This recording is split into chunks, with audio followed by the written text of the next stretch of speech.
ಸ್ನೇಹಿತರೆ ನಮಸ್ಕಾರ, welcome to ಟಿವಿ5 ಜನದನಿ. ಜನರಿಂದ ಜನರಿಗಾಗಿ ಜನರಿಗೋಸ್ಕರ ಇರುವಂತಹ ವೇದಿಕೆ, ಅದುವೇ ನಿಮ್ಮ ಜನದನಿ.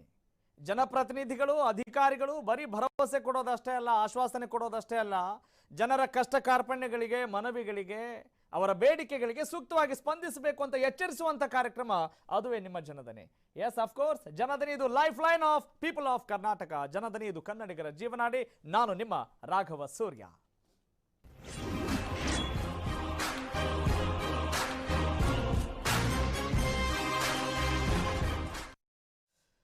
ಓಕೆ ಫ್ರೆಂಡ್ಸ್, ಪ್ರತಿನಿತ್ಯ ಜನದನಿ ಕಾರ್ಯಕ್ರಮದಲ್ಲಿ ನೀವೆಲ್ಲ ಕರೆ ಮಾಡಿ ನಿಮ್ಮ ದುಃಖ ದುಮ್ಮಾನಗಳನ್ನು, ಅಹವಾಲುಗಳನ್ನು ಹೇಳ್ತಾ ಇರ್ತೀರಿ. ನಮಗೆ ಈ ಕೆಲಸ ಆಗಬೇಕು, ಅದಾಗಿಲ್ಲ, ಕೋವಿಡ್-19 ಪಾಸಿಟಿವ್ ಬಂದ ತಕ್ಷಣ ಏನು ಮಾಡ್ಬೇಕು ಸರ್ ಗೊತ್ತಾಗ್ತಾ ಇಲ್ಲ. ಅಷ್ಟೇ ಅಲ್ಲ, ಕೊರೋನಾ ವಾರಿಯರ್ಸ್ ಕೂಡ ಸಿಕ್ಕಾಪಟ್ಟೆ ಪ್ರಾಬ್ಲಮ್ಗಳಲ್ಲಿದ್ದಾರೆ. ಅವ್ರಿಗೆ ಯಾವ ರೀತಿ ಸ್ಪಂದಿಸಬೇಕು, ಅಫ್ಕೋರ್ಸ್ ಎಲ್ಲ ಇಲಾಖೆಗಳು ಯಾವ ರೀತಿ ಕೆಲಸ ಮಾಡ್ತಾ ಇದ್ದಾವೆ. ಇವತ್ತು ಸರ್ಕಾರಿ ಅಧಿಕಾರಿಗಳು ನಮ್ಮ ಜೊತೆಗಿದ್ದಾರೆ, ಹಿರಿಯ ಅಧಿಕಾರಿಗಳು ನಮ್ಮ ಜೊತೆ ಇವತ್ತು ಟಿವಿ5 ಸ್ಟುಡಿಯೋದಲ್ಲಿ ನಿಮಗೋಸ್ಕರ ಜಾಯ್ನ್ ಆಗ್ತಾ ಇದ್ದಾರೆ. ಅವ್ರ ಜೊತೆ ಮಾತನಾಡೋಣ. ಸಮಾಜದ ಸುಧಾರಣೆಗಾಗಿ, ಜನರ ಕರ್ತವ್ಯಕ್ಕಾಗಿ ನಾವು ಏನು ಮಾಡಬೇಕು, ವಾಟ್ ನಾಟ್ ಟು ಡೂ ಅನ್ನೋದ್ರ ಬಗ್ಗೆ ಕಂಪ್ಲೀಟ್ ಆಗಿ ಯಾವ ರೀತಿ ಇಲಾಖೆ ಕಾರ್ಯನಿರ್ವಹಿಸ್ತಾ ಇದೆ ಅನ್ನೋದ್ರ ಬಗ್ಗೆ ವಾಸ್ತವ ಚಿತ್ರಣ ನಿಮ್ಮ ಮುಂದೆ. ಎಸ್, ಅಫ್ಕೋರ್ಸ್, ಇವತ್ತಿನ ಟಿವಿ5 ಸ್ಟುಡಿಯೋದಲ್ಲಿ ಇವತ್ತಿನ ಜನದನಿಯ ವಿಶೇಷ ಕಾರ್ಯಕ್ರಮದಲ್ಲಿ ನಮ್ಮ ಜೊತೆಗಿದ್ದಾರೆ ಹಿರಿಯರಾಗಿರುವಂತಹ doctor Amar Kumar Pandey, ADGP law and order, ಕಾನೂನು ಮತ್ತು ಸುವ್ಯವಸ್ಥೆಯ ಎಡಿಜಿಪಿ ಆಗಿರುವಂತಹ ಡಾಕ್ಟರ್ ಅಮರ್ ಕುಮಾರ್ ಪಾಂಡೆ ಅವರಿಗೆ ಟಿವಿ5 ಪರವಾಗಿ ಹೃತ್ಪೂರ್ವಕ ಸ್ವಾಗತ ಸರ್, ನಮಸ್ಕಾರ. ಎಸ್, ಹಾಗೆಯೇ BMRCL MD ಆಗಿರುವಂತಹ ಸರ್ವೈಲೆನ್ಸ್ ಟೀಮ್, ಕಣ್ಗಾವಲು ಟೀಮ್ನ ಹೆಡ್ ಕೂಡ ಹೌದು, ಅದು ಅಜಯ್ ಸೇಠ್ ಅವರು ನಮ್ಮ ಜೊತೆಗಿದ್ದಾರೆ. ನಮಸ್ಕಾರ ಸರ್, ಕಾರ್ಯಕ್ರಮಕ್ಕೆ ಸ್ವಾಗತ. ಇನ್ನು ಕರ್ನಾಟಕ ಕೋವಿಡ್-19 ಟೆಕ್ನಿಕಲ್ ಅಡ್ವೈಸರಿ ಕಮಿಟಿಯ ಚೇರ್ಮನ್ ಆಗಿರುವಂತಹ ಡಾಕ್ಟರ್ MK ಸುದರ್ಶನ್ ಅವರು ಕೂಡ ನಮ್ಮ ಜೊತೆಗಿದ್ದಾರೆ. ಸರ್, ಕಾರ್ಯಕ್ರಮಕ್ಕೆ ಸ್ವಾಗತ, ನಮಸ್ಕಾರ. ಓಕೆ, ಎಲ್ರಿಗೂ ವೆರಿ ಗುಡ್ ಈವ್ನಿಂಗ್. ಎಲ್ಲ ತುಂಬ ಚೆನ್ನಾಗಿ ನೀವು ಕೆಲಸ ಕಾರ್ಯಗಳನ್ನು ಮಾಡಿಕೊಡ್ತಾ ಇದ್ದೀರಿ. ಇಲಾಖೆಯ ಪರವಾಗಿ ಜವಾಬ್ದಾರಿ ಮತ್ತು ಎಚ್ಚರಿಕೆ ಎಲ್ಲವೂ ಕೂಡ ಇದೆ. ಮೊದಲಿಗೆ ನಾನು ಡಾಕ್ಟರ್ ಅಮರ್ ಕುಮಾರ್ ಪಾಂಡೆ ಅವ್ರನ್ನ ಮಾತನಾಡಲಿಕ್ಕೆ ಇಷ್ಟಪಡ್ತೇನೆ. ADGP ಆಗಿ ನೀವು ಬಹಳ ಒಳ್ಳೆ ಕೆಲಸಗಳನ್ನ ಮಾಡ್ತಾ ಇದ್ದೀರಿ, ನಿಮ್ಮ ಜವಾಬ್ದಾರಿಯನ್ನು ಮೆರೀತಾ ಇದ್ದೀರಿ, ಅದರಲ್ಲಿ ಯಾವ ಡೌಟ್ ಇಲ್ಲ. ಆದರೆ ಇವತ್ತಿನ ದಿನವನ್ನು ನೋಡಿದಾಗ ಆರಂಭದಲ್ಲಿ ಕೋವಿಡ್ ಸೋಂಕಿತರ ಸಂಖ್ಯೆ ಕಡಿಮೆ ಇತ್ತು, ಭಯ ಜಾಸ್ತಿ ಇತ್ತು, ಆದರೆ ಈಗ ಭಯ ಕಡಿಮೆ ಆಗ್ತಾ ಇದೆ ಅಂತ ಅನ್ನಿಸ್ತಾ ಇದೆಯಾ? What's your first opinion sir? ಇದು ನಿಜ. ಕೋವಿಡ್ ಸಮಸ್ಯೆಗಳು ಸ್ಟಾರ್ಟ್ ಆದಾಗ, ಬೇರೆ ದೇಶದಿಂದ ಸ್ಟಾರ್ಟ್ ಆದಾಗ ನಾವು ಇನ್ನೂ ಕೇರ್ಲೆಸ್ ಆಗಿದ್ದೀವಿ ಆವಾಗ. Yes sir. ಆಮೇಲೆ ಬರ್ತಾ ಬರ್ತಾ ನಮ್ಮ ದೇಶದಲ್ಲಿನೂ ಹರಡ್ತಾ ಇದೆ ಅಂತ ಬೇರೆ ಬೇರೆ ಪ್ರಾಂತದಲ್ಲಿ, ರಾಜ್ಯದಲ್ಲಿ ಇದು ಸುದ್ದಿಗಳು ಬಂತು. ಕರೆಕ್ಟ್. ಕೊನೆಗೆ ನಮ್ಮ ಬ್ಯಾಂಗ್ಳೂರ್ನಲ್ಲಿ ಕೂಡ ಮತ್ತು ಕರ್ನಾಟಕದಲ್ಲಿ ಕೂಡ ಇದು ಈಗ ಬಂದ್ಬಿಟ್ಟಿದೆ ಅಂತ ಭಾವನೆ ಸ್ವಲ್ಪ ಬರೋಕ್ಕೆ ಶುರು ಆಯಿತು. ಅಂದಾಜು ಸುಮಾರು ಸೆಕೆಂಡ್ ವೀಕ್ ಆಫ್ ಮಾರ್ಚ್ದಿಂದ ಜನರಲ್ಲಿ ಒಂಚೂರು ಇದ್ರ ಬಗ್ಗೆ ಭಯನೂ ಶುರು ಆಯಿತು. ಜೊತೆಗೆ ಇದ್ರ ಬಗ್ಗೆ ಇನ್ನಷ್ಟು ತಿಳ್ಕೋಬೇಕು ಅಂತ ವಿಚಾರ ಕೂಡ ಬಂತು. ಅಷ್ಟರಲ್ಲಿ ಇದು ಭಾರತ ಸರ್ಕಾರ ವತಿಯಿಂದ 24ನೇ ತಾರೀಕಿನಿಂದ ಸಂಖ್ಯೆ ಬೇರೆ ಕಡೆ ಜಾಸ್ತಿ ಆಗ್ತಾ ಇರೋದ್ರಿಂದ, ಮಹಾರಾಷ್ಟ್ರದಲ್ಲಿ ಮತ್ತು ಬೇರೆ ರಾಜ್ಯಗಳಲ್ಲಿ ಜಾಸ್ತಿ ಆಗ್ತಾ ಇರೋದು ನೋಡಿ ಭಾರತ ಸರ್ಕಾರ ವತಿಯಿಂದ ಕೂಡ 25ನೇ ಮಾರ್ಚಿಂದ ಹೌದು ಸರ್, ಸಂಪೂರ್ಣ ಲಾಕ್ಡೌನ್ ಘೋಷಣೆ ಆದ ನಂತರ ಜನರಲ್ಲಿ ತುಂಬಾನೇ ಇದ್ರ ಬಗ್ಗೆ ಜಿಜ್ಞಾಸೆ ಬಂದ್ಬಿಡ್ತು ಮತ್ತು ಭಯನೂ ಬಂತು. ಮತ್ತೆ ಎಲ್ಲ ಆಡ್ಬಿಡುತ್ತೆ, ಬಂದರೆ ಸೀದಾ ನಾವು ನಮಗೆ ಯಾವ ರೀತಿಯಿಂದನೂ ಪರಿಹಾರ ಸಿಗೋದಿಲ್ಲ, ಕಷ್ಟ ಆಗುತ್ತೆ, ಜೀವ ಭಯ ಬಂತು. ಆ ಥರ ಪರಿಸ್ಥಿತಿ ನಿರ್ಮಾಣ ಆಗಿತ್ತು. ಬರ್ತಾ ಬರ್ತಾ ಜನರಲ್ಲಿ ಕೂಡ ಈಗ ಬಹಳದಷ್ಟು ಸರ್ಕಾರದ ಪ್ರಯತ್ನದಿಂದ ಮತ್ತು ಜನರಲ್ಲಿ ಜಾಗರೂಕತೆ ಬಂದಿದ್ದರಿಂದ ಸ್ವಲ್ಪ ಡೆತ್ ರೇಟ್ ಹೆಚ್ಚು ಕಡಿಮೆ ಆಗ್ತಾ ಇದೆ. ಅದು ಫ್ಲಕ್ಚುಯೇಟ್ ಆಗ್ತಾನೆ ಇದೆ. 70% ಅದು ಇಲ್ಲಿ ಇನ್ನು ರಿಕವರಿ ರೇಟ್ಸ್ ಆಗಿರೋದು ಇಲ್ಲಿ 70 to 80% ಮಧ್ಯೆ ಇದೆ ರಿಕವರಿ ರೇಟ್. ಅದೆಲ್ಲ ಸ್ವಲ್ಪ ಅದರಿಂದ ಒಂಚೂರು ನಿರ್ಭೀಕಾಗಿ ಜನ ಕೂಡ ಅವ್ರ ಕಾರ್ಯಕಲಾಪದಲ್ಲಿ ನಾರ್ಮಲ್ ಆಗಿ ಹೇಗೆ ಅವರು ಮೊದಲೇ ಕೆಲಸ ಮಾಡ್ತಿದ್ರು ಆ ಥರನೇ ಕೆಲಸ ಮಾಡ್ತಾ ಇದ್ದಾರೆ. ಆದರೂ ಜೊತೆಗೆ ಸ್ವಲ್ಪ ಅವರು ಎಚ್ಚರಿಕೆಯಿಂದನೂ ಅವ್ರು ನೋಡ್ಕೊಳ್ಳುವಂತ ಕೆಲಸ. ಅಂದ್ರೆ ಎರಡು ಕೈ ಚಪ್ಪಾಳೆ ತಟ್ಟಿದ್ರೆ ಎಲ್ಲ ಸರಿಯಾಗುತ್ತೆ ಅಂತ ನೀವು ಹೇಳ್ತಾ ಇದ್ರಿ sir. Okay, thank you so much. ಹಾಗೇನೆ ಕಂಗ್ರ್ಯಾಚುಲೇಷನ್ಸ್, ಯಾಕಂದ್ರೆ ನೀವು ನಿಭಾಯಿಸಿದಂಥ ರೀತಿ, ಯಾಕಂತ ಹೇಳಿದ್ರೆ ಬರೀ ಇದು ಮೆಕ್ಯಾನಿಕಲ್ ಆಗಿ ಮಾಡುವಂಥ ಕೆಲಸ ಅಲ್ಲ, ಮನುಷ್ಯರ ಜೊತೆ ಮನುಷ್ಯರ ಜೀವ ರಕ್ಷಣೆ, ಜೀವನ ರಕ್ಷಣೆ ಎರಡಕ್ಕೂ ಕೂಡ ನೀವು ಶ್ರಮ ವಹಿಸ್ತಾ ಇದ್ರಿ. Thanks for your first reaction sir. Okay, ಇನ್ನು ಅಜಯ್ ಸೇಠ್ ಅವ್ರು ಏನು ಹೇಳ್ತಾರೆ ಕೇಳೋಣ ಸರ್. ಹೋಮ್ ಐಸೋಲೇಷನ್ ಅಂದ ತಕ್ಷಣ ಬಹಳಷ್ಟು ಜನರಿಗೆ ಕನ್ಫ್ಯೂಷನ್ಸ್ ಇದೆ. ಹೋಮ್ ಐಸೋಲೇಷನ್ ಅಂದರೆ ವಾಸ್ತವದಲ್ಲಿ ಏನಿದು ಅನ್ನೋದ್ರ ಬಗ್ಗೆ ನಮ್ಮ ವ್ಯೂವರ್ಸ್ಗೆ ಮತ್ತಷ್ಟು ಎಚ್ಚರಿಕೆಯನ್ನು ಕೊಡಬೇಕಾದಂಥ ಒಂದು ಅನಿವಾರ್ಯತೆ ಇದೆ ಅಂತ ನಾನು ಭಾವಿಸ್ತೇನೆ. What's your opinion sir? ಈಗ ಹೋಮ್ ಐಸೋಲೇಷನ್ ಅಂತ ಏನಿದೆ, ಈಗ ಯಾರ್ಯಾರಿಗೆ ಒಂದು ಪಾಸಿಟಿವ್ ಆಗಿ ಬಂದರೂ ಸಹ ಎಸ್ ಸರ್, ಸುಮಾರು 80% ಜನರಿಗೆ ಯಾವುದೇ ಒಂದು ಲಕ್ಷಣಗಳು ಬರಲ್ಲ.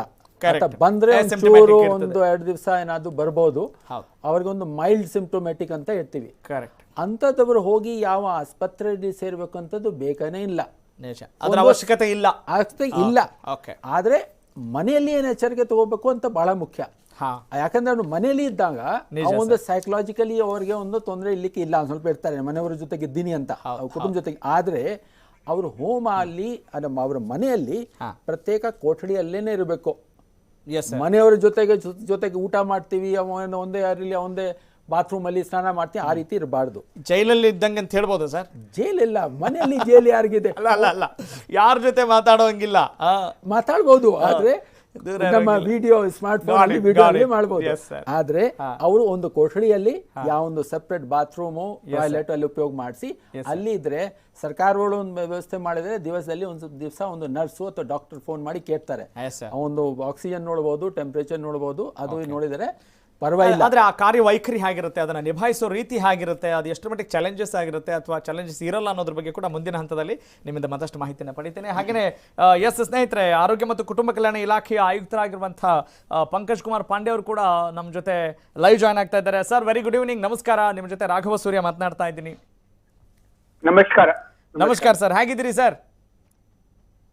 ಚೆನ್ನಾಗಿದ್ದೇನೆ. ಚೆನ್ನಾಗಿ. ಎಸ್ ಸರ್, ಡಿಪಾರ್ಟ್ಮೆಂಟ್ ತಾನೇ ಇತಿಮಿತಿಗಳಲ್ಲೇ ಕೋವಿಡ್ ವಿರುದ್ಧ ಯುದ್ಧದಲ್ಲಿ ಗೆಲ್ಲೋಕೆ ಸಾಧ್ಯ ಆಗ್ತಾ ಇದೆ ಅನ್ಸುತ್ತಾ? ಒಬ್ಬ ಆಯುಕ್ತರಾಗಿ ಏನು ಹೇಳೋಕೆ ಇಷ್ಟಪಡ್ತೀರಿ sir? How do you treat this COVID-19?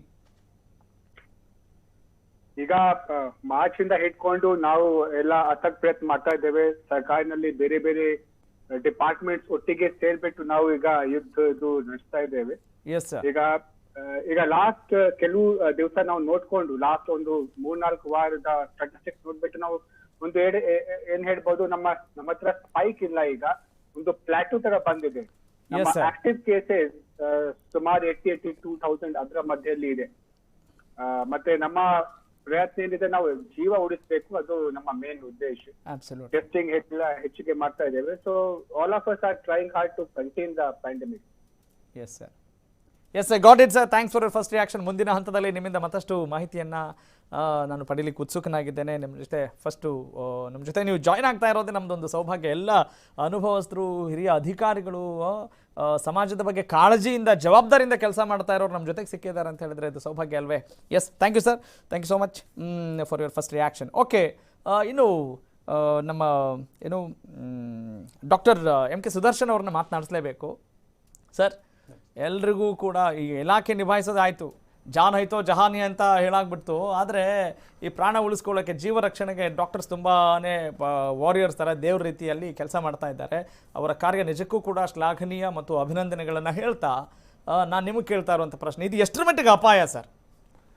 ಈಗ ನೋಡಿ, ಈ ಕಾಯಿಲೆ 70-80% ಅವರು ವೆರಿ ಮೈಲ್ಡ್ ಆರ್ ಎಸಿಂಪ್ಟೊಮ್ಯಾಟಿಕ್ ಇರ್ತಾರೆ. Yes sir. ಅವರು ಮನೆಯಲ್ಲೇ ಹೋಮ್ ಐಸೋಲೇಷನ್ ಮಾಡಿಕೊಂಡು, ಅಥವಾ ಕೆಲವ್ರಿಗೆ ಮನೆಯಲ್ಲಿ ಸೌಕರ್ಯ ಇಲ್ಲದೇ ಅವರು ಕೋವಿಡ್ ಕೇರ್ ಸೆಂಟ್ರಲ್ಲಿ ಇರ್ಬೋದು.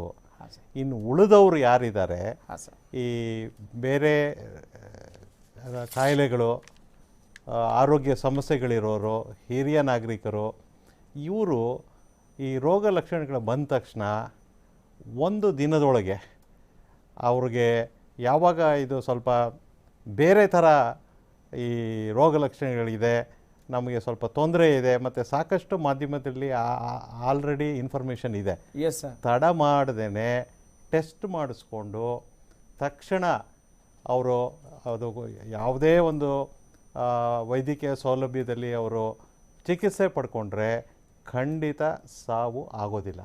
ಓಕೆ, ಇದು ಬಹಳ ಮುಖ್ಯವಾಗಿ ನಾವೆಲ್ಲ ಹಾಗಾದ್ರೆ ಇಲ್ಲಿವರೆಗೂ ಯಾರೆಲ್ಲ ಸಾವನ್ನ ಅಪ್ಪಿದಾರಲ್ಲ, ವಾಟ್ ಅಬೌಟ್ ದೆಮ್ ಅಂತ? ಅದು ನಿರ್ಲಕ್ಷ್ಯ ಮಾತ್ರ ಅಲ್ಲಿ ಇತ್ತ? ಹೇಳ್ತೀನಿ. ಅದೇನಾಗಿದೆ, ಇಲ್ಲಿ ಬಹಳ ಜನ ಏನಾಗಿದೆ, ತಡವಾಗಿ ಬಂದಿದ್ದಾರೆ. ಒಂದು 60-70% ತಡವಾಗಿ ಬಂದಿದ್ದಾರೆ. 3 ದಿನ 4 ದಿನಗಳ ಆದಮೇಲೆ ಬಂದಿದ್ದಾರೆ. ಮತ್ತು ಅವ್ರಿಗೆ ಭಾಳ ಡಿಸೀಸು ಫಾಸ್ಟಾಗಿ ಪ್ರೋಗ್ರೆಸ್ ಆಗಿದೆ, ಆಯ್ತಲ್ವೇ? ಆಮೇಲೆ ಮತ್ತು ಅವ್ರಿಗೆ ಬೇರೆ ಕಾಯಿಲೆಗಳು, ಈಗ ಅದು ಕಿಡ್ನಿದೇ ಆಗಿರ್ಬೋದು, ಹಾರ್ಟ್ದೇ ಪ್ರಾಬ್ಲಮ್ ಇರ್ಬೋದು, ಅವೆಲ್ಲ ಪ್ರಾಪರ್ ಕಂಟ್ರೋಲಲ್ಲಿ ಅವ್ರದ್ದು ಮುಂಚೆನೇ ಇರೋದಿಲ್ಲ. ಓಕೆ, ಆಲ್ರೆಡಿ ಅವರು ಅನಾರೋಗ್ಯದಿಂದ ಬಳಲ್ತಾ ಇದ್ದಂಥವ್ರಿಗೆ ಜಾಸ್ತಿ ಸಮಸ್ಯೆ ಆಗಿದೆ. ಅವ್ರುಗಳಿಂದ ಇದು ಡೆತ್ಸ್ಗಳು ಆಗ್ತಾ ಇದೆ. ಇದು ಬಹಳ ಮುಖ್ಯವಾಗಿ ನಾವು ತಿಳ್ಕೊಬೇಕಾಗಿರೋದು. ಅದಕ್ಕೇ ನಾವೇನು ಹೇಳ್ತೀವಿ, ಹಿರಿಯ ನಾಗರಿಕರು ಮತ್ತು ಬೇರೆ ಕಾಯಿಲೆಗಳಿಂದ ಬಳಲುತ್ತಿರುವ ರೋಗಿಗಳು ಬಹಳ ಮುಂಜಾಗ್ರತೆಯಿಂದ ಆದಷ್ಟು ಬೇಗ ವಿತಿನ್ 24 hours ಅವ್ರಿಗೆ ಯಾವಾಗ ರೋಗ ಲಕ್ಷಣಗಳು ಬರುತ್ತೆ ತಕ್ಷಣ ಟೆಸ್ಟಿಂಗ್ ಮಾಡಿಸ್ಕೋಬೇಕು. ಟೆಸ್ಟಿಂಗಿಗೆ ಹೋಗೋದಕ್ಕೆ ಭಯ ಇದೆ, ಟೆಸ್ಟಿಂಗಿಗೆ ಹೋಗೋದಕ್ಕೆ ಭಯ ಇದೆ, ಭಯ ಪಟ್ಕೋಬಾರ್ದು. ಈಗ ಜೀವ ಉಳಿಸ್ಕೋಬೇಕು ಅಂತ ಅಂದರೆ ಬೇಗ ಟೆಸ್ಟ್ ಮಾಡಿಸ್ಕೊಂಡು ಪಾಸಿಟಿವ್ ಬಂದರೆ ಈಗಿನ ಪರಿಸ್ಥಿತಿ ಒಳಗೆ ಈಗ ಆಸ್ಪತ್ರೆ ಬೆಡ್ಸ್ಗಳು ಸಿಗ್ತಾ ಇದೆ. ಇವತ್ತಿನ ಪರಿಸ್ಥಿತಿ ಹೇಳ್ತಾ ಇರೋದು. ಅಂದ್ರೆ ಆರಂಭದಲ್ಲಿ ಬಹಳಷ್ಟು ಸಮಸ್ಯೆ ಆಗಿತ್ತು, ಸ್ವಲ್ಪ ಆಗಿತ್ತು ಇಲ್ಲ ಅಂತ ನಾವು ಹೇಳಬಾರ್ದು, ಯಾಕಂದ್ರೆ ಸತ್ಯ ಒಪ್ಕೋಬೇಕಾಗತ್ತೆ. ಆದರೆ ಈಗ ಆ ಸಮಸ್ಯೆ ಇಲ್ಲ, ಆಸ್ಪತ್ರೆಗಳಲ್ಲಿ ಬೆಡ್ಸ್ಗಳು ಖಾಲಿ ಇವೆ. ಸೊ ತಕ್ಷಣ ಪರೀಕ್ಷೆ ಮಾಡಿಸ್ಕೊಂಡು ಹೋಮ್ ಐಸೋಲೇಷನ್ ಆಗಲಿ, ಕೋವಿಡ್ ಕೇರ್ ಸೆಂಟರ್ ಆಗಲಿ ಅಥವಾ ಆಸ್ಪತ್ರೆ ಆಗಲಿ ತಕ್ಷಣ ಅವರು ರೋಗ ಚಿಕಿತ್ಸೆ ಮಾಡ್ಕೋಬೇಕು. ತಕ್ಷಣವೇ ಏನಿದ್ರು ಶುಭಸ್ಯ ಶೀಘ್ರಂ ಅನ್ನೋದ್ರ ಬಗ್ಗೆ ಜಾಸ್ತಿ ಒತ್ತು ಕೊಡಬೇಕು ಅಂತ ಡಾಕ್ಟರ್ ಸುದರ್ಶನ್ ಅವರ ಅಭಿಪ್ರಾಯ. ಇನ್ನು ADGP ಅಮರ್ ಕುಮಾರ್ ಪಾಂಡೆ ಅವ್ರನ್ನ ನಾನು ಮಾತನಾಡಿಸ್ಲೇಬೇಕು. ಸರ್, ಈಗ ಪ್ರತಿ ಹಂತದಲ್ಲೂ ಕೆಲಸ ಜವಾಬ್ದಾರಿಯಿಂದನೇ ಮಾಡಬೇಕಾಗತ್ತೆ, ಆದರೆ ಈ ಹಂತದಲ್ಲಿ how it was different from other aspect ಅಂತ ಅನ್ಸುತ್ತೆ. ಆರೋಗ್ಯ ಇಲಾಖೆ ಮತ್ತು ಪೊಲೀಸ್ ಇಲಾಖೆ ಇಲ್ಲಿ ಒಂದು ರೀತಿ ಜಂಟಿಯಾಗಿ ಹೋಗಬೇಕಾಗಿತ್ತು, ಜಾಯಿಂಟ್ ಆಗಿ ನೀವು ಕೆಲಸ ಮಾಡ್ತಾ ಇದ್ರಿ. ಅಂದರೆ ಆ ಅನುಭವ ಹೇಗಿತ್ತು ಮತ್ತು ಅದು ಎಷ್ಟು ಚಾಲೆಂಜಸ್ ಆಗಿತ್ತು ಅಂತ? ಸಾಧಾರಣವಾಗಿ ಪೊಲೀಸ್ನಲ್ಲಿ ನಾವು ನಮ್ಮ ಕೆಲಸ ಪ್ರಣಾಳಿಗಳು ಹೆಂಗಿರ್ತದೆ ಅಂದರೆ, ಬೀದಿಯಲ್ಲಿ ಏನೋ ಪ್ರೊಟೆಸ್ಟ್ ಆಯಿತು, ಎಜಿಟೇಷನ್ಸ್ ಆಯಿತು, ಜನ ಬಂದು ಗಲಾಟೆ ಮಾಡೋಂಥ ಸಂದರ್ಭಗಳು ಆಯಿತು ಅಥವಾ ಬೇರೆ ಘಟನೆಗಳು ಆಯಿತು, ಅದರಲ್ಲಿ ಪೊಲೀಸ್ನವರು ದೊಡ್ಡ ಸಂಖ್ಯೆಯಲ್ಲಿ ನಾವು ಬಂದೋಬಸ್ತ್ ಕರ್ತವ್ಯ ಇರಲೇಬೇಕಾಗಿದೆ, ನಮಗೆ ಅಭ್ಯಾಸ ಆಗಿರ್ತದೆ. ಆದರೆ ಈ ಪ್ರಮಾಣದಲ್ಲಿ ಇದು ಈ ಶತಾಬ್ದಿಯಲ್ಲಿ ಹೇಳ್ಬೋದು ಇಂಥದ್ದು ಒಂದು ಸಮಸ್ಯೆ ಪೊಲೀಸ್ನವರು ಕಲ್ಪನೆಯೂ ಮಾಡಿದ್ದಿಲ್ಲ. ಈ ಒಂದು ಸಂದರ್ಭದಲ್ಲಿ ಮತ್ತು ಇದು ಒಂದು ವೈರಸ್, ಇದು ಒಂದು ಸಂಕ್ರಮಣ ರೋಗ, ಇದು ಹರಡ್ತಾ ಇದೆ ಜನರಲ್ಲಿ. ಅದರಲ್ಲಿ ಪೊಲೀಸ್ ಮೇಲೆ ಭಾಳ ದೊಡ್ಡ ಜವಾಬ್ದಾರಿ ಬಂತು. ಅಂದರೆ ಇದರದ್ದು ಒಂದು ಶ್ವಾಸಕೋಶ ಮೇಲೆ ಇದರದ್ದು ಪ್ರಭಾವ ಬೀಳ್ತದೆ ಅಂದರೆ ಜನರಲ್ಲಿ ಮಧ್ಯದಲ್ಲಿ ಗ್ಯಾಪ್ ಇಟ್ಕೋಬೇಕು ಅಂತ ಒಂದು ಜವಾಬ್ದಾರಿ ಪೊಲೀಸ್ ಮೇಲೆ ಬಂತು. ಸೋಷಿಯಲ್ ಡಿಸ್ಟೆನ್ಸಿಂಗ್, ಮಾನ್ಯ ಪ್ರಧಾನಮಂತ್ರಿ ಕೂಡ ಅವರು 2 ಗಜ್ ಕಿ ದೂರಿ ಅಂತ ಒಂದು ಸ್ಲೋಗನ್ವನ್ನು ಕೊಟ್ಟರು ಅವರು. ಅಂದರೆ ಜನ ಮಧ್ಯದಲ್ಲಿ ಸ್ವಲ್ಪ ಗ್ಯಾಪ್ ಇಟ್ಕೋಬೇಕು ಮತ್ತು ಸಂಕ್ರಮಣ ಹರಡಬಾರ್ದು ಮತ್ತು ಮಾಸ್ಕ್ ಹಾಕೊಂಡು ಓಡಾಡಬೇಕು, ಪಬ್ಲಿಕ್ನಲ್ಲಿ ಲಾಕ್ಡೌನ್ನಲ್ಲಿ ಬರಬಾರ್ದು. ಅವರು ಏನು ಕ್ರೈಮ್ ಮಾಡಿಲ್ಲ, ಏನೋ ಗಲಾಟೆನಲ್ಲಿ ಭಾಗವಹಿಸ್ತಾ ಇಲ್ಲ, ಆದರೆ ನೇಷನ್ ವೈಡ್ ಲಾಕ್ಡೌನ್ ಇರೋದ್ರಿಂದ ಅವರು ಅದನ್ನು ಪಾಲನೆ ಮಾಡಬೇಕಾಗಿತ್ತು. ಕೆಲವು ಕಡೆ ವೈಲೇಷನ್ಸ್ ಎಲ್ಲ ಆದಾಗ ಪೊಲೀಸ್ನವರಿಗೆ ಅವರಿಂದ ಕ್ರಮ ತಗೊಳ್ಬೇಕಾಯಿತು. ಮತ್ತು ಜನರಲ್ಲಿ ಕೂಡ ಭಾಳದಷ್ಟು ಇದ್ರ ಬಗ್ಗೆ ಗೊಂದಲ ಇತ್ತು, ಯಾವ ರೀತಿ ಅವ್ರು ಬಿಹೇವ್ ಮಾಡಬೇಕು. ಯಾಕೆಂದರೆ ಸಾಧಾರಣ ಲೈಫೇ ಒಂಥರ ಡಿಸ್ಟರ್ಬ್ ಆಗಿಬಿಟ್ಟಿತ್ತು. ಇಂಥ ಒಂದು ಸಂದರ್ಭದಲ್ಲಿ ಪೊಲೀಸ್ನವರು ಎಲ್ಲೋ ಅವರಿಂದ ಮತ್ತು ಸಮಸ್ಯೆ ಇನ್ನೂ ಹೆಚ್ಚು ಮಾಡ್ದೇನೆ ಜನರು ಕೂಡ ಕಂಟ್ರೋಲ್ ಮಾಡುವಂಥ ಒಂದು ಕ್ಲಿಷ್ಟಕರವಾದಂಥ ಸಂದರ್ಭ ಪೊಲೀಸ್ ಮುಂದೆ ಇತ್ತು.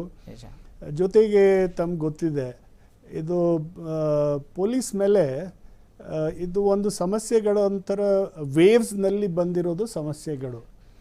ಫಸ್ಟ್ ಅತಿ ಹೆಚ್ಚು ಸಂಖ್ಯೆಯಲ್ಲೂ ಕೂಡ ಪೊಲೀಸ್ ಡಿಪಾರ್ಟ್ಮೆಂಟ್ನಲ್ಲಿ ಮೃತಪಟ್ಟಿದ್ದಾರೆ. ಅದಕ್ಕೆ ಹೇಳ್ತೀನಿ, ಪೊಲೀಸ್ ಮುಂದೆ ಚಾಲೆಂಜ್ ಯಾವ ರೀತಿ, ಯಾವ ಪ್ರಮಾಣದಲ್ಲಿ, ಯಾವ ರೀತಿ ಬಂತು ಅಂತ ಅದು ಹೇಳಲಿಕ್ಕೆ ಇಷ್ಟಪಡ್ತಾ ಇದ್ದೀನಿ. ಮೊದಲಿಂದಾಗಿ ಈಗ ವಿದೇಶದಿಂದ ಇದು ಸಂಕ್ರಮಣ ಬರ್ತಾ ಇದೆ ನಮ್ಮ ದೇಶದಲ್ಲಿ ಅಂತ ಹೇಳಿ ಫಾರಿನರ್ಸನ್ನು ಟ್ರೇಸ್ ಔಟ್ ಬೇಕಾಯಿತು. ಅದು ಒಂದು ದೊಡ್ಡ ಕೆಲಸ ಆಯಿತು. ಆಮೇಲೆ ಒಂದು ಮರ್ಕಜ್ ಅಂತ ಒಂದು ಸಮ್ಮೇಳನ ಡೆಲ್ಲಿನಲ್ಲಿ ಆಯಿತು. ಮರ್ಕಜ್ ಸಮ್ಮೇಳನದಲ್ಲಿ ನಮ್ಮ ದೇಶದವರು ಭಾಗವಹಿಸಿದ್ದವರು ಇದ್ದರು, ವಿದೇಶದಿಂದ ಬಂದವರು ಭಾಗವಹಿಸಿದ್ದವರು ಇದ್ದರು. ಸೊ ವಿದೇಶದಿಂದ ಬಂದವರು ಕೆಲವರು ಬಹುಶಃ ಸಂಕ್ರಮಿತ ಆಗಿದ್ದು ಅಂತ ಅನುಮಾನ ಮೇಲೆ ಆ ಮರ್ಕಜಿಂದ ಎಲ್ಲ ದೇಶದ ವಿಭಿನ್ನ ಭಾಗಗಳಲ್ಲಿ ಹೋಗಿದ್ದಂಥ ಸದಸ್ಯರು ಅವರಿಗೆ ಗುರುತಿಸಿ ಮತ್ತು ಅವರಿಗೆ ಟೆಸ್ಟ್ ಎಲ್ಲ ಮಾಡಿಸಿ ಅವರಿಗೆ ಹೋಮ್ ಐಸೋಲೇಷನ್ನು ಅಥವಾ ಇನ್ಸ್ಟಿಟ್ಯೂಷನಲ್ ಐಸೋಲೇಷನ್ ರೀತಿನಲ್ಲಿ ಅದು ಒಂದು ಬಹಳ ದೊಡ್ಡ ಕರ್ತವ್ಯ ಪೊಲೀಸ್ ಮೇಲೆ ಬಂತು. ಅದು ಚೆನ್ನಾಗಿ ಅಂದ್ರೆ ಅದು ಒಂದು ಸಮುದಾಯವನ್ನು ಮಾತ್ರ ಇಲ್ಲಿ ಟಾರ್ಗೆಟ್ ಮಾಡ್ತಿದ್ದಾರೆ ಅನ್ನೋ ಆರೋಪ ಕೇಳಿ ಬರ್ತಾ ಇತ್ತು. ಅದು ಅನ್ಫಾರ್ಚುನೇಟ್ಲಿ ಆ ಥರ ಕೆಲವು ಮಾಧ್ಯಮಗಳಲ್ಲಿ ಆ ಥರ ಬಿಂಬಿಸಿದ್ರು ಅದನ್ನು. ಆದರೆ ಅದು ಸಮುದಾಯಕ್ಕೆ ಮತ್ತು ಈ ಸಂಕ್ರಮಣಕ್ಕೆ ಏನು ಸಂಬಂಧ ಇರಲಿಲ್ಲ. ಅದು ಒಂದು ಮರ್ಕಜ್ ಆಯಿತು, ಅಲ್ಲಿ ಒಂದು ಕಾನೂನು ರೀತಿಯಿಂದ ಅಲ್ಲಿ ಸರಿಯಾಗಿ ಕಮ್ಯುನಿಕೇಶನ್ ಆಗಿಲ್ಲ ಅಥವಾ ಏನಾಗಿಲ್ಲ, ಅದು ಇನ್ನೂ ತನಿಖೆ ಹಂತದಲ್ಲಿ ಇದೆ.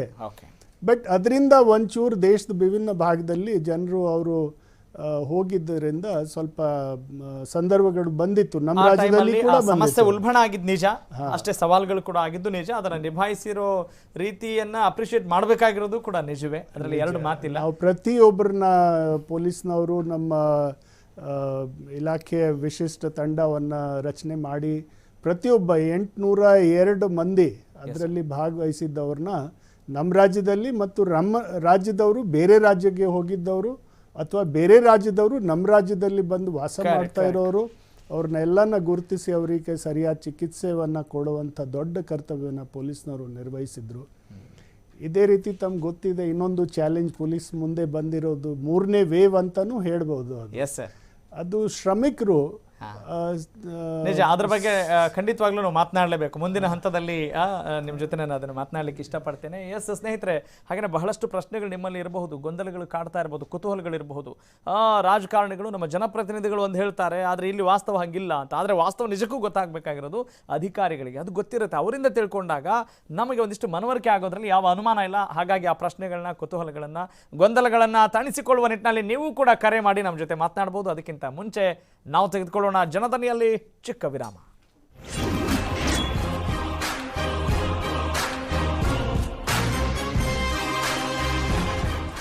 ನನ್ನ ಬ್ಯೂಟಿ ಫಿಲ್ಟರ್ ಆಗಿದೆ ವಿಕೋ ಟರ್ಮರಿಕ್ ಕ್ರೀಮ್. ಇದರಲ್ಲಿರುವ ಅರಿಶಿನ ಮತ್ತು ಚಂದನದ ಗುಣಗಳು ಮೊಡವೆ ತೊಲಗಿಸಿ ನೀಡುತ್ತವೆ ನ್ಯಾಚುರಲ್ ಸೌಂದರ್ಯ. ಇನ್ಮೇಲೆ ಇದು ನನ್ನ beauty filter. Vicco turmeric cream 24 carat ಸೌಂದರ್ಯ ನೀಡುತ್ತೆ, ಚಿನ್ನದಂತ ಹೊಳಪು. ಕಷ್ಟ ಕಾಲದಲ್ಲಿ ಕೈ ಹಿಡಿಯೋರು ಬಂಧುಗಳು ಅನ್ನೋದು ಬರೀ ಮಾತುಗಷ್ಟೇ. ಆದ್ರೆ ನಿಜವಾಗ್ಲೂ ನಿಮ್ ಕೈ ಹಿಡಿಯೋರು ನಮ್ಮ ಐಶ್ವರ್ಯ ಗೋಲ್ಡ್ ಬೈಯರ್ಸ್.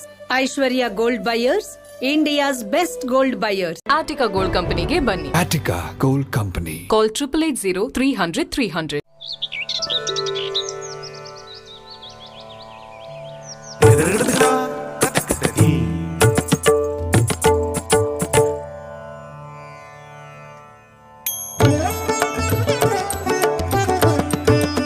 ದೃಢವಾದ ಬಂಧಗಳು ಎಂದೆಂದು ಹೊಸ ಸ್ಪರ್ಶದಿಂದ.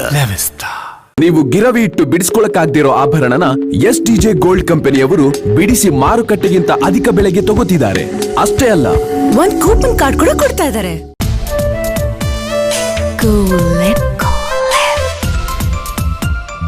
ಮಾಧುನ ಪಾಟಿ.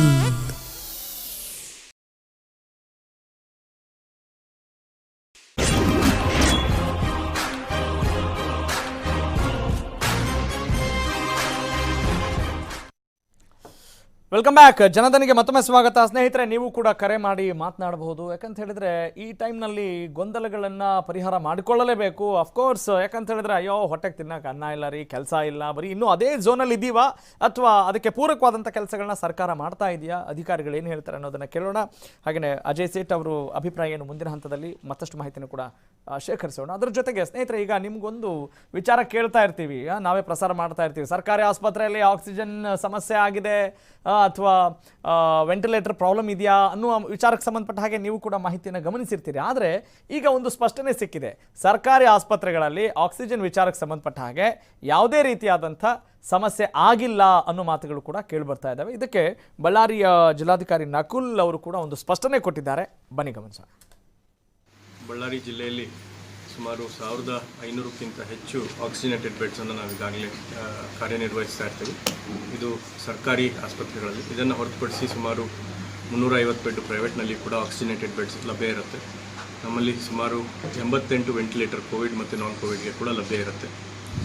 ಎಲ್ಲ ಎಕ್ವಿಪ್ಮೆಂಟ್ಸ್ಗೆ ಮತ್ತು ಆಕ್ಸಿಜನೇಟೆಡ್ ಬೆಡ್ಸ್ಗೆ ಯಾವುದೇ ರೀತಿಯ ಆಕ್ಸಿಜನ್ ತೊಂದರೆ ಆಗದೇ ಇರೋ ಹಾಗೆ ನಮ್ಮ ತಾಲೂಕು ಆಸ್ಪತ್ರೆಗಳಲ್ಲಿ ಜಂಬೋ ಸಿಲಿಂಡರ್ಸ್ ಮುಖಾಂತರ ಮತ್ತು ಜಿಲ್ಲಾಸ್ಪತ್ರೆಯಲ್ಲಿ 6 ಕಿಲೋ ಲೀಟರ್ನ ಲಿಕ್ವಿಡ್ ಆಕ್ಸಿಜನ್ ಕಂಟೈನರ್ ಮುಖಾಂತರ ಟ್ರಾಮಾ ಸೆಂಟರ್ ಮತ್ತು ವಿಮ್ಸ್ನಲ್ಲಿ ಟ್ರಾಮಾದಲ್ಲಿ 13 ಕಿಲೋ ಲೀಟ್ರು ಮತ್ತು ವಿಮ್ಸ್ನಲ್ಲಿ 19 ಕಿಲೋ ಲೀಟರ್ನ ಟ್ಯಾಂಕ್ಗಳನ್ನು ಈಗಾಗಲೇ ಅಳವಡಿಸಿ ಎಲ್ಲಿಯೂ ಕೂಡ ಯಾವುದೇ ರೀತಿಯ ಆಕ್ಸಿಜನ್ ಶಾರ್ಟೇಜ್ ಆಗಲಿ ಅಥವಾ ಯಾವುದೇ ತೊಂದರೆ ಇಲ್ಲದಿರೋ ಹಾಗೆ ನಿರ್ವಹಿಸ್ತಾ ಇದ್ದೀವಿ. ಈಗಲೂ ಕೂಡ ಬಳ್ಳಾರಿ ಜಿಲ್ಲೆಯಲ್ಲಿ ಯಾವುದೇ ರೀತಿಯ ಆಕ್ಸಿಜನ್ ಕೊರತೆ ಇರುವುದಿಲ್ಲ ಮತ್ತು ಎಲ್ಲ ನಮ್ಮ ಆಕ್ಸಿಜನೇಟೆಡ್ ಬೆಡ್ಸಲ್ಲಿಯೂ ಕೂಡ ಸಫಿಷಿಯೆಂಟ್ ಆಕ್ಸಿಜನ್ ಅವೈಲಬಿಲಿಟಿ ಮತ್ತು ಆಕ್ಸಿಜನ್ ಸಪ್ಲೈ ಚೈನ್ ಕೂಡ ನಾವೊಬ್ಬರು ನೋಡಲ್ ಅಧಿಕಾರಿ ಮಾಡಿದ್ದೀವಿ. ಯಾವುದೇ ತೊಂದರೆ ಇಲ್ಲದೆ ಪ್ರತಿನಿತ್ಯವೂ ಕೂಡ ಅದನ್ನು ಮಾನಿಟರ್ ಮಾಡಿ ಯಾವುದೇ ಆಕ್ಸಿಜನ್ ಶಾರ್ಟೇಜ್ ಇಲ್ಲದೆ ಇರೋ ಹಾಗೆ ಮೇಂಟೈನ್ ಮಾಡ್ತಾ ಇದ್ದೀವಿ. ಈಗಲೂ ಕೂಡ ಯಾವುದೇ ಆಕ್ಸಿಜನ್ ಶಾರ್ಟೇಜಸ್ ನಮ್ಮಲ್ಲಿ ಇಲ್ಲ. ಬಳ್ಳಾರಿ ಜಿಲ್ಲೆಯಲ್ಲಿ ಸುಮಾರು 1500ಕ್ಕಿಂತ ಹೆಚ್ಚು ಆಕ್ಸಿಜನೇಟೆಡ್ ಬೆಡ್ಸನ್ನು ನಾವು ಈಗಾಗಲೇ ಕಾರ್ಯನಿರ್ವಹಿಸ್ತಾ ಇರ್ತೀವಿ. ಇದು ಸರ್ಕಾರಿ ಆಸ್ಪತ್ರೆಗಳಲ್ಲಿ. ಇದನ್ನು ಹೊರತುಪಡಿಸಿ ಸುಮಾರು 350 ಬೆಡ್ ಪ್ರೈವೇಟ್. ಓಕೆ, ಇದು ಬಳ್ಳಾರಿ ಜಿಲ್ಲಾಧಿಕಾರಿ ನಕುಲ್ ಅವರ ಒಂದು ಸ್ಪಷ್ಟನೆ. ಹೀಗಾಗಿ ಆ ಸ್ಪಷ್ಟನೆ ಕೊಟ್ಟಾಗ ಕಮ್ಯುನಿಕೇಟ್ ಮಾಡಿದಾಗಲೇ ತಾನೇ ನಮ್ಮ ಜನರಿಗೆ ಒಂದು ಧೈರ್ಯ ಸಿಗುತ್ತೆ, ಭರವಸೆ ಸಿಗುತ್ತೆ, ಒಂದಿಷ್ಟು ವಿಶ್ವಾಸ ಕೂಡ ಮೂಡುತ್ತೆ. ಎಸ್, ನಮ್ಮ ಕಾರ್ಯಕ್ರಮನ ಮುಂದುವರಿಸೋಣ. ಎಸ್, ಬಿ ಎಮ್ ಆರ್ ಸಿಯಲ್ಲಿ MD ಮತ್ತು ಸರ್ವೈಲೆನ್ಸ್ ಟೀಮ್ನ ಹೆಡ್ ಕೂಡ ಆಗಿರುವಂಥ ಅಜಯ್ ಸೇಠ್ ಅವರ ಕಾರ್ಯ ಪ್ರವೃತ್ತಿ ಆಗಿದೆ. ಯಾವ ರೀತಿ ಅವರ ಟೀಮ್ನ ಮ್ಯಾನೇಜ್ ಮಾಡ್ತಾ ಇದ್ದಾರೆ. ಈಗಾಗಲೇ ಹೋಮ್ ಐಸೋಲೇಷನ್ ಬಗ್ಗೆ ನಾವು ಮಾತನಾಡ್ತಾ ಇದ್ವಿ. ಅದರ ಮೇಲುಸ್ತುವಾರಿ ಆಗಿರುತ್ತೆ, ಅದನ್ನು ಹೇಗೆ ನಿಗಾ ವಹಿಸಲಾಗುತ್ತೆ ಅನ್ನೋದ್ರ ಬಗ್ಗೆ ಕೂಡ ಒಂದಿಷ್ಟು ಇನ್ಫಾರ್ಮೇಷನ್. ಈಗ ಮುಖ್ಯವಾಗಿ ನೋಡ್ತಕ್ಕಂಥ ಇರೋದು ಯಾವ ಜಿಲ್ಲೆಯಲ್ಲಿ ಆಗಲಿ ಅಥವಾ ಯಾವ ಕಡೆಗೆ ನಮಗೆ ಸಮಸ್ಯೆ ಬರ್ತಕ್ಕಂಥ ಇರೋದು. ನಾವು ಉದಾಹರಣೆ ಹೇಳಬೇಕಾದ್ರೆ ರಾಜ್ಯ ಸರ್ಕಾರ ಅವರು ಒಂದು ಹೆಲ್ತ್ ಸರ್ವೆ ಅಂತ ಮಾಡಿದ್ರು. ಪ್ರತಿಯೊಂದು ಮನೆಗೆ ಹೋಗಿ ಅಲ್ಲಿಗೆ ಅವ್ನು ಕೇಳಿದ್ರು, ಅಲ್ಲಿಗೆ ಯಾರೊಂದು ವೃದ್ಧರು ಯಾರಿದ್ದಾರೆ ಅಥವಾ ಯಾವ ಪ್ರೆಗ್ನೆಂಟ್ ವಿಮೆನ್ ಅಂತ ಇದ್ದಾರೆ, ಕ್ರಿಟಿಕಲ್ ಕಂಡೀಷನ್ ಯಾರಿದ್ದಾರೆ, ಕ್ರಿಟಿಕಲ್ ಅಲ್ಲ, ಯಾರಿಗೆ ಸ್ವಲ್ಪ ರಿಸ್ಕ್ ಜಾಸ್ತಿ ಇದೆ ಸ್ವಾಸ್ಥ್ಯ ದೃಷ್ಟಿಯಿಂದ ಮತ್ತೊಂದು ಫೋನ್ ನಂಬರ್ ಕೇಳ್ಕೊಂಡ್ ಬಂದ್ರು. ಅದು ಬಂದಾಗ ಈಗ ನಾವೇನ್ ಮಾಡ್ತಾ ಇದೀವಿ, ಆಯಾ ಮನೆಗಳಿಗೆ ನಾವು ಫೋನ್ ಮಾಡ್ತೀವಿ. ಇಲ್ಲಿಂದ ಫೋನ್ ಮಾಡಿಬಿಟ್ಟು ನಿಮ್ಗೆ ಏನಾದ್ರು ಲಕ್ಷಣ ಇದೆ, ನಿಮ್ಮ ಕುಟುಂಬದಲ್ಲಿ ಏನಾದ್ರು ಲಕ್ಷಣ ಇದೆ, ದಯವಿಟ್ಟು ಹೋಗಿ ಟೆಸ್ಟ್ ಮಾಡಿಸ್ಬೇಕು ಅಂತ. ಮತ್ತೆ ಈಗ ಮಾತಿರ್ತಕ್ಕಂಥ ಇರೋದು, ನಮ್ಗೆ ಪ್ರತಿಯೊಂದು ಬೂತ್ ಅಲ್ಲಿ ಯಾವ ಮನೆಗಳಿದ್ದಾರೆ ಅವನ್ಗೆ ಫೋನ್ ಮಾಡಿ ನಾವು ಕೇಳ್ತೀವಿ. ಮತ್ತೆ ಅಂಥದ್ದು ಕಡೆಗೆ ನಮ್ಮ ಟೆಸ್ಟಿಂಗ್ ಟೀಮು ಅದೇ ಪೋಲಿಂಗ್ ಬೂತ್ ಕಡೆಗೆ ಕಳಿಸಿ ಅಲ್ಲಿಗೆ ವ್ಯವಸ್ಥೆ ಮಾಡಿ ಮತ್ತೆ ಲೌಡ್ ಸ್ಪೀಕರ್ ಇಂದ ಅನೌನ್ಸ್ಮೆಂಟ್ ಮಾಡಿಸಿ, ದಯವಿಟ್ಟು ಬನ್ನಿ, ನಿಮ್ಮ ಪಕ್ಕದಲ್ಲಿ ಇರ್ತಕ್ಕಂಥದ್ದು ಸ್ಕೂಲಲ್ಲಿ ಇಂಥದ್ದು ಸಮಯಕ್ಕೆ ಒಂದು ಟೆಸ್ಟಿಂಗ್ ಟೀಮ್ ಬರ್ತಾ ಇದೆ, ಬಂದು ಟೆಸ್ಟಿಂಗ್ ಮಾಡಿಸಿ ಅಂತ. ಯಾಕಂದ್ರೆ ಫಸ್ಟ್ ಮೆಸೇಜ್ ಇರೋದು ಲಕ್ಷಣಗಳಿದ್ದರೆ ತಕ್ಷಣವೇ ಮೊದಲನೇ ದಿವಸಲ್ಲಿ ಬಂದು ಟೆಸ್ಟ್ ಮಾಡಿಸಿ ಅಂತ. ಈಗ ಡಾಕ್ಟರ್ ಸುದರ್ಶನ್ ಅವರು ಏನ್ ಹೇಳಿದ್ದಾರೆ, ತಡೆ ಆಗಬಾರ್ದು, ಒಂದು ಮೊದಲನೇ ದಿವಸ ಕನಿಷ್ಠ 2ನೇ ದಿವಸ ಅಲ್ಲಿ ಯಾವೊಂದಿಗೆ ಸೂಕ್ತವಾದ ಅವರಿಗೆ ಮೆಡಿಕಲ್ ಕೇರ್ ಏನಿದೆ, ಹೋಮ್ ಐಸೋಲೇಷನ್ ಆಗಲಿ, ಕೋವಿಡ್ ಕೇರ್ ಸೆಂಟರ್ ಆಗಲಿ, ಆಸ್ಪತ್ರೆ ಆಗಲಿ, 24 hours ಅಲ್ಲಿ ಅಲ್ಲಿ ಹೋಗ್ಬೇಕು ಅಂತ. ಅಂಥದವರಿಗೆ ಭಯ ಪಡಬಾರ್ದು. ದಟ್ ಇಸ್ ಒಂದು ಮೆಸೇಜು ಮೊದಲು. ಇದು ಈ ಸಮಸ್ಯೆಯಲ್ಲಿ ಎಚ್ಚರಿಕೆ ತಗೋಬೇಕು ಅಂತ ನಮ್ಮ ಒಂದು ಇದೆ. ಆತಂಕ ಬೇಡ, ಎಚ್ಚರಿಕೆ ಇರಲಿ. ಅದು ಮುಖ್ಯ. ಜನರಿಗೆ ಅದು ಧೈರ್ಯ ಇರಬೇಕು. ಯಾವೊಂದು ಭಯ ಪಡಬಾರ್ದು. ಇದರಿಂದ ಯಾರ ಎಚ್ಚರಿಕೆಯಿಂದ ಕೆಲಸ ಮಾಡಲ್ಲ, ಅವು ಭಯ ಪಡಲೇಬೇಕು. ನಿಜ. ಆತಂಕ ಪಡೋದೇ ಇರೋದಕ್ಕೂ ಎಚ್ಚರಿಕೆ ಇರೋದಕ್ಕೂ ಕೂಡ ವ್ಯತ್ಯಾಸ ಇರುತ್ತೆ. ಆತಂಕಕ್ಕೂ ಎಚ್ಚರಿಕೆಗೂ ಡಿಫ್ರೆನ್ಸ್ ಇದೆ. ಕೆಲವೊಬ್ರು ಕೋವಿಡ್ ಪಾಸಿಟಿವ್ ಅಂತ ಬಂದ ತಕ್ಷಣವೇ ಅವ್ರಿಗೆ ಹೃದಯಾಘಾತ ಆಯಿತು ಅಂತ ಎಲ್ಲ ಕೇಳ್ತಾ ಇದ್ದೀವಿ. ಅಂದರೆ ಸ್ವಲ್ಪ ಎಚ್ಚರಿಕೆಯಿಂದ ಇದ್ದರೆ ಅದರಿಂದ ಎಲ್ಲ ತಪ್ಪಿಸ್ಕೊಳ್ಬಹುದು ಅನ್ನೋದನ್ನು ಕೂಡ ಇಲ್ಲಿ ಗಮನಾರ್ಹ ಅಂಶ. ಈಗ ಶಿವಮೊಗ್ಗದಿಂದ ವಿಶ್ವನಾಥ್ ಅನ್ನೋರು ಕರೆ ಮಾಡಿದ್ದಾರೆ. ಸರ್ ನಮಸ್ಕಾರ. ನಮಸ್ಕಾರ, ಹೇಳಿ ಸರ್, ನಿಮ್ಮ ಪ್ರಶ್ನೆ ಕೇಳಿ ಸರ್. ಸರ್ ಪ್ರಶ್ನೆ ಹೇಳಿದ ಮತ್ತೊಂದ್ಸಲ ರಿಪೀಟ್ ಮಾಡ್ತೀನಿ. ಹೇಳಿ ಸರ್, ಹೇಳಿ. ಸರ್ ನನಗೀಗ ಜಸ್ಟ್ 72 years. ನಮ್ಮ ಸುತ್ತಮುತ್ತ ಎಲ್ಲ ಕೊರೋನಾ ತುಂಬಾ ಜಾಸ್ತಿ ಇದೆ. Okay.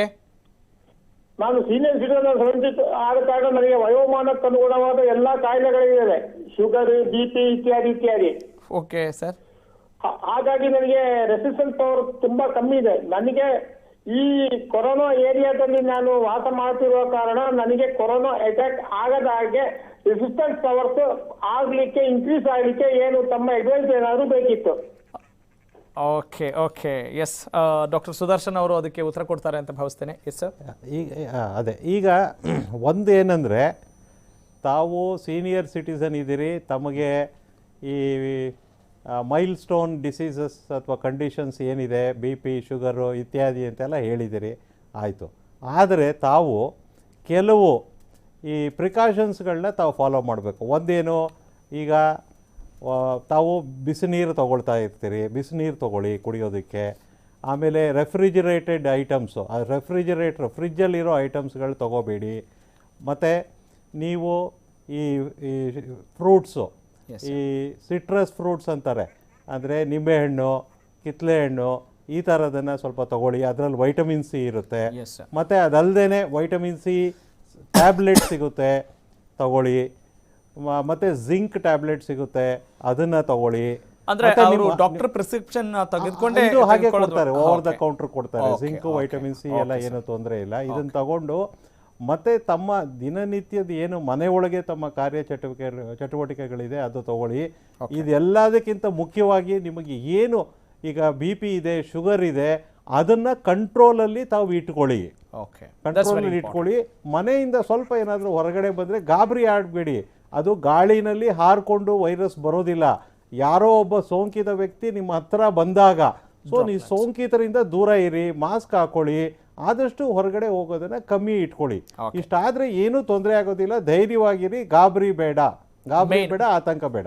Thank you very much Vishwanath ಅವರೇ ಕರೆ ಮಾಡಿ ಮಾತನಾಡಿದ್ದಕ್ಕಾಗಿ. ಎಸ್, ಈಗ ಪಂಕಜ್ ಕುಮಾರ್ ಪಾಂಡೆ ಅವ್ರನ್ನ ಮಾತನಾಡ್ಸೋಣ. ಸರ್, ಈಗ ಬಹಳಷ್ಟು ಆರೋಪಗಳು ಇಲಾಖೆ ಮೇಲೆ ಕೇಳಿ ಬರ್ತಾ ಇದ್ದಾವೆ.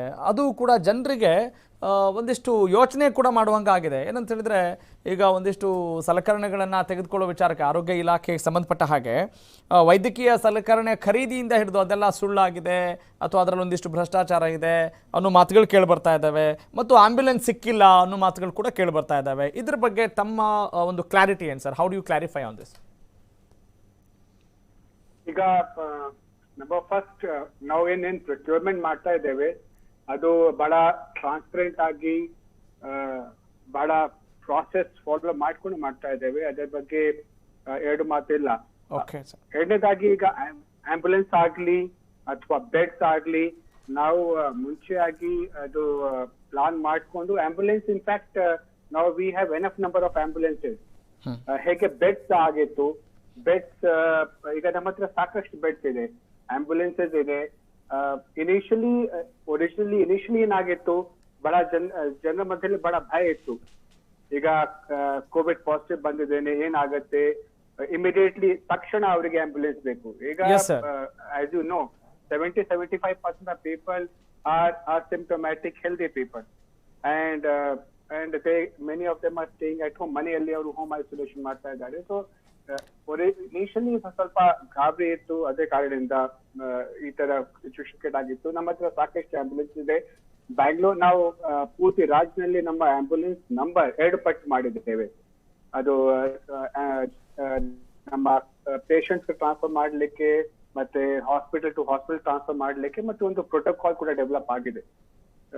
ಎಲ್ಲ ಮೆಟ್ರೋ ಸಿಟೀಸ್ ನೋಡುವಾಗ ನಾವು ಬ್ಯಾಂಗ್ಳೂರ್ನಲ್ಲಿ ಚೆನ್ನಾಗಿ ಹ್ಯಾಂಡಲ್ ಮಾಡಿದ್ದೇವೆ. ಓಕೆ, ಆದರೆ ಆಂಬ್ಯುಲೆನ್ಸ್ ಸಿಕ್ಕಿಲ್ಲ ಅನ್ನೋ ಆರೋಪ ಕೇಳಿ ಬಂದಿರೋದು ಸುಳ್ಳು ನಿಜ ಅಂತ ಹೇಳ್ತೀರಾ ಸರ್? ಅದ್ರ ಬಗ್ಗೆ ಮತ್ತೊಂದ್ಸಲ ನೀವು ಕ್ಲಾರಿಟಿ ಕೊಡ್ಬೋದಾ? ಹೌದು ಹೌದು. Sorry sir, I didn't get. Can you hear me? ಕೇಳ್ತಾ ಇದೆಯಾ? ಎಸ್ ಸರ್, ಕೇಳ್ತಾ ಇದೆ, ಬಟ್ ಗೊತ್ತಾಗ್ತಾ ಇಲ್ಲ. ಅಂದ್ರೆ ನೀವೇನು ಹೇಳಿದ್ರೆ ಅಂತ ಗೊತ್ತಾಗ್ಲಿಲ್ಲ ಸರ್, ಲಾಸ್ಟ್ ವರ್ಡ್. ಇದು ಆರೋಪಗಳು ಏನಿದೆ ಅದೆಲ್ಲ ಸುಳ್ಳು ಇದೆ. ಓಕೆ, ಅದರಲ್ಲಿ ಯಾವುದೇ ಸತ್ಯಾಂಶ ಇಲ್ಲ ಅಂತೀರಿ? Okay, got it sir. Okay, fine. ಈಗ ಮತ್ತೊಂದು ವಿಚಾರವನ್ನು ನಾವು ಇಲ್ಲಿ ಕೇಳ್ತಾ ಇದ್ವಿ. ಈಗಾಗಲೇ ನಮ್ಮ ಡಾಕ್ಟರ್ ಅಮರ್ ಕುಮಾರ್ ಪಾಂಡೆ ಸರ್ ಹೇಳ್ತಾ ಇದ್ರು, ಬಹಳಷ್ಟು ಸವಾಲುಗಳು ಯಾವಾಗಲೂ ಪೊಲೀಸ್ ಇಲಾಖೆ ಮೇಲೆ ಇದ್ದೇ ಇರುತ್ತೆ. ಆದರೆ ಈ ಟೈಮ್ನಲ್ಲಿ ನಮಗೆ ಸವಾಲುಗಳ ಮೇಲೆ ಸವಾಲುಗಳು, ಗಾಯದ ಮೇಲೆ ಬರೆ ಎಳೆದಂತೆ ರೀತಿ ಇತ್ತು, ಅಂಥ ಒಂದು ವಾತಾವರಣ ಇತ್ತು. ಶ್ರಮಿಕರ ಬಗ್ಗೆ ನಾವು ಮಾತನಾಡ್ತಾ ಇದ್ವಿ. ಆಮೇಲೆ ಬೇರೆ ಕಡೆಯಿಂದ ಏನು ವಲಸೆ ಬರುವಂಥ ಸಂಖ್ಯೆ ಇರ್ಬೋದು, ಮತ್ತು ಇಲ್ಲಿಂದ ಹೊರಗಡೆ ಕಳಿಸುವಾಗ ಬಹಳಷ್ಟು ಪ್ರಾಬ್ಲಮ್ಗಳು ಕ್ರಿಯೇಟ್ ಆದವು. ಅದ್ರ ಬಗ್ಗೆ ನೀವು ಹೇಳ್ತಾ ಇದ್ರಿ. Could you go ahead sir? ಇದು ಲಾಕ್ಡೌನ್ ಫೇಸ್ನಲ್ಲಿ ಭಾಳದಷ್ಟು ಶ್ರಮಿಕರು ದೇಶದ ವಿಭಿನ್ನ ಭಾಗದಲ್ಲಿ ಅವ್ರ ಸ್ವಂತ ಊರಿಗೆ ಪ್ರಯಾಣವನ್ನು ಸ್ಟಾರ್ಟ್ ಮಾಡಿಬಿಟ್ರು. ಗಾಬರಿಯಾಗಿ ಅಥವಾ ಬೇರೆ ಬೇರೆ ಕಾರಣಗಳಿಂದ. ಸುಮಾರು ಕಾರಣ ಇತ್ತು, ಹಿಂದೆ ಹಿನ್ನೆಲೆಗಳು. ಅಂದರೆ ಅವ್ರಿಗೆ ಇಲ್ಲಿ ವಾಸ ಮಾಡ್ಲಿಕ್ಕೆ ಆಗ್ತಾ ಇರಲಿಲ್ಲ, ಮನೆ ಬಾಡಿಗೆ ಕಟ್ಟಲಿಕ್ಕೆ ಆಗ್ತಾ ಇರಲಿಲ್ಲ, ಅವ್ರಿಗೆ ಸಂಬಳ ಸರಿಯಾಗಿ ಸಿಗ್ತಾ ಇರಲಿಲ್ಲ, ಭಾಳದಷ್ಟು ಅದೇ ಥರ ಸುಮಾರು ಸಮಸ್ಯೆಗಳು ಇತ್ತು ಅವ್ರಿಗೆ ಕೂಡ. ಸೊ ಅವರೆಲ್ಲ ಅವ್ರ ಸ್ವಂತ ಊರಿಗೆ ಹೋಗಬೇಕು, ಅಲ್ಲೇ ಯಾವುದೋ ಒಂದು ನಡ್ಕೊಂಡೇ ಹೋಗ್ಲಿಕ್ಕೆ ಶುರು ಮಾಡಿಬಿಟ್ರು, ಸೈಕಲ್ ಮೇಲೆ ಹೋಗಕ್ಕೆ ಶುರು ಮಾಡಿಬಿಟ್ಟಿದ್ರು. ಅದನ್ನೆಲ್ಲ ನೋಡಿ ಸರ್ಕಾರ ವತಿಯಿಂದ ಒಂದು ಆದೇಶ ಕೂಡ ಬಂತು. ಇವರಿಗೆಲ್ಲ ವಿಶೇಷ ಟ್ರೈನ್ ಮುಖಾಂತರ ಶ್ರಮಿಕ್ ಎಕ್ಸ್ಪ್ರೆಸ್ ಅಂತ ಹೆಸರು ಕೊಟ್ಟು ಆ ವಿಶೇಷ ಟ್ರೈನ್ ಮುಖಾಂತರ ಅವ್ರ ಸ್ವಂತ ಊರಿಗೆ ಪ್ರಯಾಣಿಸಲಿಕ್ಕೆ ಅವರಿಗೆ ಅನುಕೂಲ ಮಾಡುವಂಥ ಒಂದು ದೊಡ್ಡ ಜವಾಬ್ದಾರಿಯನ್ನು ಅಡ್ಮಿನಿಸ್ಟ್ರೇಷನ್ ಮೇಲೆ ಬಂತು. ಅದು ಕೂಡ ನಮ್ಮ ಸನ್ಮಾನ್ಯ ಮುಖ್ಯಮಂತ್ರಿಗಳು ಮತ್ತು ಸನ್ಮಾನ್ಯ ಗೃಹ ಸಚಿವರು ಆದೇಶದ ಮೇರೆಗೆ ಪೊಲೀಸ್ ಇಲಾಖೆ ಕೂಡ ಇದರಲ್ಲಿ ಭಾಳ ಇನ್ವಾಲ್ವ್ ಆಗಿಬಿಟ್ಟು ಎಲ್ಲ ಒಂದು ಸ್ಟ್ರಾಂಗ್ ಸಪೋರ್ಟನ್ನು ಕೊಟ್ಟು ಆಗಲೇ ಡಿಸ್ಟ್ರಿಕ್ಟ್ ಅಡ್ಮಿನಿಸ್ಟ್ರೇಷನ್ ವತಿಯಿಂದ, ಸಿಟಿ ಅಡ್ಮಿನಿಸ್ಟ್ರೇಷನ್ ವತಿಯಿಂದ ಮತ್ತು ಅದರಿಗೆ ಸಹಯೋಗವಾಗಿ ಪೊಲೀಸ್ ಇಲಾಖೆ ವತಿಯಿಂದ ಸುಮಾರು ಶೆಲ್ಟರ್ ಕ್ಯಾಂಪ್ಸ್ಗಳು ಮತ್ತು ಅಲ್ಲಿ ಬಂದಂಥ ಶ್ರಮಿಕರಿಗೆ ಅವರಿಗೆ ವಾಸ ಮಾಡೋಕ್ಕೆ ವ್ಯವಸ್ಥೆ ಮಾಡೋದು, ಊಟದ ವ್ಯವಸ್ಥೆ ಮಾಡೋದು ಮತ್ತು ಪಾಸ್ ಎಲ್ಲ ಅವರಿಗೆ ಟಿಕೆಟ್ಸ್ ಎಲ್ಲ ಲಭ್ಯ ಮಾಡೋದು ಕೆಲಸ ಮತ್ತು ಟ್ರೈನ್ನಲ್ಲಿ ಕೂಡ ಅವರಿಗೆ ಹೋಗಬೇಕಾದ್ರೆ ಎಲ್ಲ ದಾನಿಗಳಿಂದ ಅವರಿಗೆ ಸಹಾಯ ಮಾಡೋಕ್ಕೆ ಏನೇನು ಸಾಧ್ಯ ಇತ್ತು ಅಷ್ಟೆಲ್ಲ ಮಾಡೋದ್ರಲ್ಲಿ ಪೊಲೀಸ್ನವರು ತುಂಬ ದೊಡ್ಡ ಕೆಲಸವನ್ನು ಮಾಡಿದರು. ಆ ಟೈಮಲ್ಲಿ ಒಂದಿಷ್ಟು ಕನ್ಫ್ಯೂಷನ್ಸ್ಗಳು ಕೂಡ ಕ್ರಿಯೇಟ್ ಆಗ್ತಾ ಇದ್ವು. ಯಾರ್ಯಾರು ಊರಿಗೆಲ್ಲ ಹೋಗ್ಬೋದು ಅಂತಿದ್ರು. ಆಮೇಲೆ ಮುಖ್ಯಮಂತ್ರಿಗಳು ದಯವಿಟ್ಟು ಹೋಗಬೇಡಿ ಅಂತಿದ್ರು ಕಟ್ಟಡ ಕಾರ್ಮಿಕರ ವಿಚಾರಕ್ಕೆ ಸಂಬಂಧಪಟ್ಟ ಹಾಗೆ. ಆ ಟೈಮಲ್ಲಿ ಪೊಲೀಸ್ ಇಲಾಖೆಗೆ ಇದು ಒಂದು ರೀತಿಯಾದಂಥ ಗೊಂದಲ ಮತ್ತು ಕಷ್ಟ ಆಗ್ತಿತ್ತು ಅಂತ ಅನ್ನಿಸ್ಲಿಲ್ವಾ? ಸವಾಲುಗಳು ಮತ್ತೆ ಜಾಸ್ತಿ ಆಗ್ತಿತ್ತು ಅಂತ ಅನ್ನಿಸ್ಲಿಲ್ವಾ? ಈ ಥರದೊಂದು ಅನ್ಪ್ರೆಸಿಡೆಂಟೆಡ್ ಚಾಲೆಂಜ್ ಇದು. ಅದರಲ್ಲಿ ಜನರು ಅವ್ರ ರಿಯಾಕ್ಷನ್ ಕೂಡ ಭಾಳದಷ್ಟು ಡಿಫ್ರೆಂಟ್ ರೀತಿನಲ್ಲಿ ಇತ್ತು. Being a senior officer, do you blame the government? Just I'm asking you frankly. No, it is ಈಗ ಏನಿದೆ, you have to understand the human behavior and then tendency. How it has to be regulated. ಅದನ್ನ end objective, ನಮ್ಮ ಎಲ್ಲರದು end objective ಏನಿತ್ತು ಅಂತಂದ್ರೆ ಇದನ್ನ ಈ ಸೋಂಕು ಹರಡಬಾರ್ದು, ಅದನ್ನ ನಿಲ್ಲಿಸಬೇಕು. ಅದಕ್ಕೆ ಮೊಟ್ಟಮೊದಲನೇದಾಗಿ ನಾವು objective was to prevent. So ಅದು ಜನ ಸಮೂಹ ಜೊತೆಗೆ ಬಂದ್ಬಿಟ್ರೆ ಹರಡ್ತದೆ ಅಂತ ಅದು ಒಂದು ಎಲ್ಲರಿಗೂ ಭಯ ಇತ್ತು. ಅದಕ್ಕೆ ಎಲ್ಲರೂ ಪ್ರಭಾವಿ ವ್ಯಕ್ತಿಗಳು ಮತ್ತು ಸರ್ಕಾರದಲ್ಲಿ ಇದ್ದಂಥ ಎಲ್ಲ ಜವಾಬ್ದಾರಿಯುತ ಮಂತ್ರಿಗಳು ಮತ್ತು ಮಾನ್ಯ ಮುಖ್ಯಮಂತ್ರಿಗಳು ಮತ್ತು ಎಲ್ಲರೂ ಪ್ರಾರ್ಥನೆ ಮಾಡಿದ್ರು, ಹೋಗಬೇಡಿ, ಇದನ್ನ ಸರ್ಕಾರಕ್ಕೆ ಸಹಕಾರ ಕೊಡಬೇಕು, ಸ್ವಲ್ಪ ದಿವಸ ಈ ರೀತಿ ನೀವು ಮಾಡಬಾರ್ದು ಅಂತ ಹೇಳಿ ಪ್ರಾರ್ಥನೆ ಮಾಡಿದ್ರು. ಆದರೂ ಅವರ ಭಾವಾವೇಶ ತುಂಬ ಜಾಸ್ತಿ ಇತ್ತು. ಅವರು ಊರಿಗೆ ಹೋಗಲೇಬೇಕು ಅಂತ ಸರ್ಕಾರಕ್ಕೆ ಹಾಗೆ ಹೊಸದಾದಂಥ ಒಂದು ಚಾಲೆಂಜ್ ಆಗಿತ್ತು, ಜನರಿಗೂ ಕೂಡ ಅದೇ ರೀತಿಯಾದಂಥ ಒಂದು ಚಾಲೆಂಜ್ ಆಗಿತ್ತು. ಇದು ಆ ಥರ ಹೇಳ್ಬೋದು. ಇದನ್ನ ಜನರಲ್ಲಿ ಕೂಡ ತೀವ್ರ ಅವ್ರ ಭಾವನೆ ಇತ್ತು, ನಾವು ನಮ್ಮ ಊರಿಗೆ ಹೋಗಲೇಬೇಕು, ಇಲ್ಲಿ ನಮ್ಗೆ ಕಷ್ಟ ಆಗುತ್ತೆ ಅಂತ ಹೇಳಿ. ಸೊ ಆವಾಗ ಜನರ ಭಾವನೆನ ಸ್ಪಂದಿಸಿ ಸರ್ಕಾರದಿಂದ ಕೂಡ ಒಂದು ಅವರಿಗೆ ಅನುಕೂಲ ಮಾಡಿ ಭಾಳದಷ್ಟು ಫ್ರೀ ಟ್ರಾನ್ಸ್ಪೋರ್ಟೇಷನ್ ವ್ಯವಸ್ಥೆ ಮಾಡಿ, ಫ್ರೀ ರೈಲ್ವೆ ವ್ಯವಸ್ಥೆ ಮಾಡಿ, ಎಲ್ಲ ರೀತಿಯಿಂದ ಸರ್ಕಾರದಿಂದ ಅವ್ರಿಗೆ ಸಹಕಾರ ಕೊಟ್ಟು ಅವ್ರ ಊರಿಗೆ ತಲುಪಿಸ್ಲಿಕ್ಕೆ ವ್ಯವಸ್ಥೆ ಮಾಡಲಾಯಿತು. ಆವಾಗ ಕೂಡ ಪೊಲೀಸ್ ಮುಂದೆ ತುಂಬಾ ದೊಡ್ಡ ಸವಾಲಾಗಿತ್ತು. ಇದು ಶೆಲ್ಟರ್ ಹೋಮ್ಸು, ಕ್ಯಾಂಪ್ಸು ಮತ್ತು ticket, coordination, inter state coordination, ಅದಕ್ಕೆ ನಮ್ಮ ACS ಅವರ ನೇತೃತ್ವದಲ್ಲಿ ತಂಡಗಳನ್ನು ರಚನೆ ಆಗಿ ಚೀಫ್ ಸೆಕ್ರೆಟರಿ ದೊಡ್ಡ ಟೀಮ್ ವರ್ಕ್ ಎಲ್ಲ ಡಿಪಾರ್ಟ್ಮೆಂಟ್ನವರು ಸಹಕಾರ ಕೊಟ್ಟು ಅದನ್ನ ಇಂಟರ್ ಸ್ಟೇಟ್ ಕೋಆರ್ಡಿನೇಷನ್ ದೊಡ್ಡ ಪ್ರಮಾಣದಲ್ಲಿ ಆಯಿತು. ಮತ್ತು ಪ್ರತಿಯೊಬ್ಬ ಶ್ರಮಿಕ ಯಾವುದು ತೊಂದರೆ ಇಲ್ಲದೆ ಅವ್ರ ಊರು ತಲುಪಿಸ್ಲಿಕ್ಕೆ ಸಾಧ್ಯ ಆಯಿತು ಅವರಿಗೆ. ಅದು ಕೂಡ ಒಂದು ದೊಡ್ಡ ಚಾಲೆಂಜ್ ಆಗಿ ಪೊಲೀಸ್ನವರು ನಾವು ಕೆಲಸವನ್ನ ಚೆನ್ನಾಗಿ ನಿರ್ವಹಿಸಿದ್ದೀವಿ ಅಂತ ಒಂದು ವಿಶ್ವಾಸ ಇದೆ, ಹೆಮ್ಮೆ ಇದೆ, ಅಭಿಮಾನ ಕೂಡ ನಿಮಗಿದೆ, ರಾಜ್ಯದ ಜನತೆಗೂ ಕೂಡ ಇದೆ ಅನ್ನೋದು ನನ್ನ ಭಾವನೆ. ನಿಮ್ಮ ಜೊತೆ ಮತ್ತಷ್ಟು ಮಾತನಾಡ್ತೀನಿ ಸ್ನೇಹಿತರೆ, ನೀವು ಕೂಡ ಕರೆ ಮಾಡಿ ಮಾತನಾಡ್ಬೋದು. ಬಹಳಷ್ಟು ಜನರಿಗೆ ಬಹಳಷ್ಟು ಕುತೂಹಲ, ಗೊಂದಲ ಇದೆ ಅಂತ ಹೇಳ್ತಾ ಇದ್ವಿ. ಒಬ್ಬರಿಗೆ ಪಾಸಿಟಿವ್ ಇದೆ ಅಂತ ಹೇಳ್ತೀವಿ, ಆದರೆ ಮನೆಯಲ್ಲೇ ಇರುವಂಥವ್ರಿಗೆ ಆ ಪ್ರೈಮರಿ ಕಾಂಟ್ಯಾಕ್ಟ್ಗೆ ಪಾಸಿಟಿವ್ ಇರಲ್ಲ, ನೆಗೆಟಿವ್ ಇರುತ್ತೆ, ಇನ್ಯಾರಿಗೋ ಪಾಸಿಟಿವ್ ಇರುತ್ತೆ. ಹೆಂಗ್ರಿ ಇದು, ಯಾಕಿದು? ಕೇಳೋಣ ಚಿಕ್ಕ ಬ್ರೇಕ್ ನಂತರ.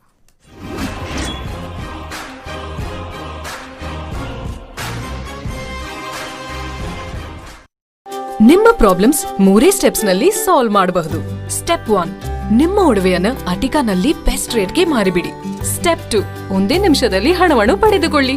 ಸ್ಟೆಪ್ 3, ನಿಮ್ಮ ಪ್ರಾಬ್ಲಮ್ಸ್ ಅನ್ನು ಸಾಲ್ವ್ ಮಾಡಿಕೊಳ್ಳಿ. ಇನ್ಮೇಲೆ ನೆಮ್ಮದಿಯಾಗಿ ಇರಿ. Attica gold company. Call 880300 300.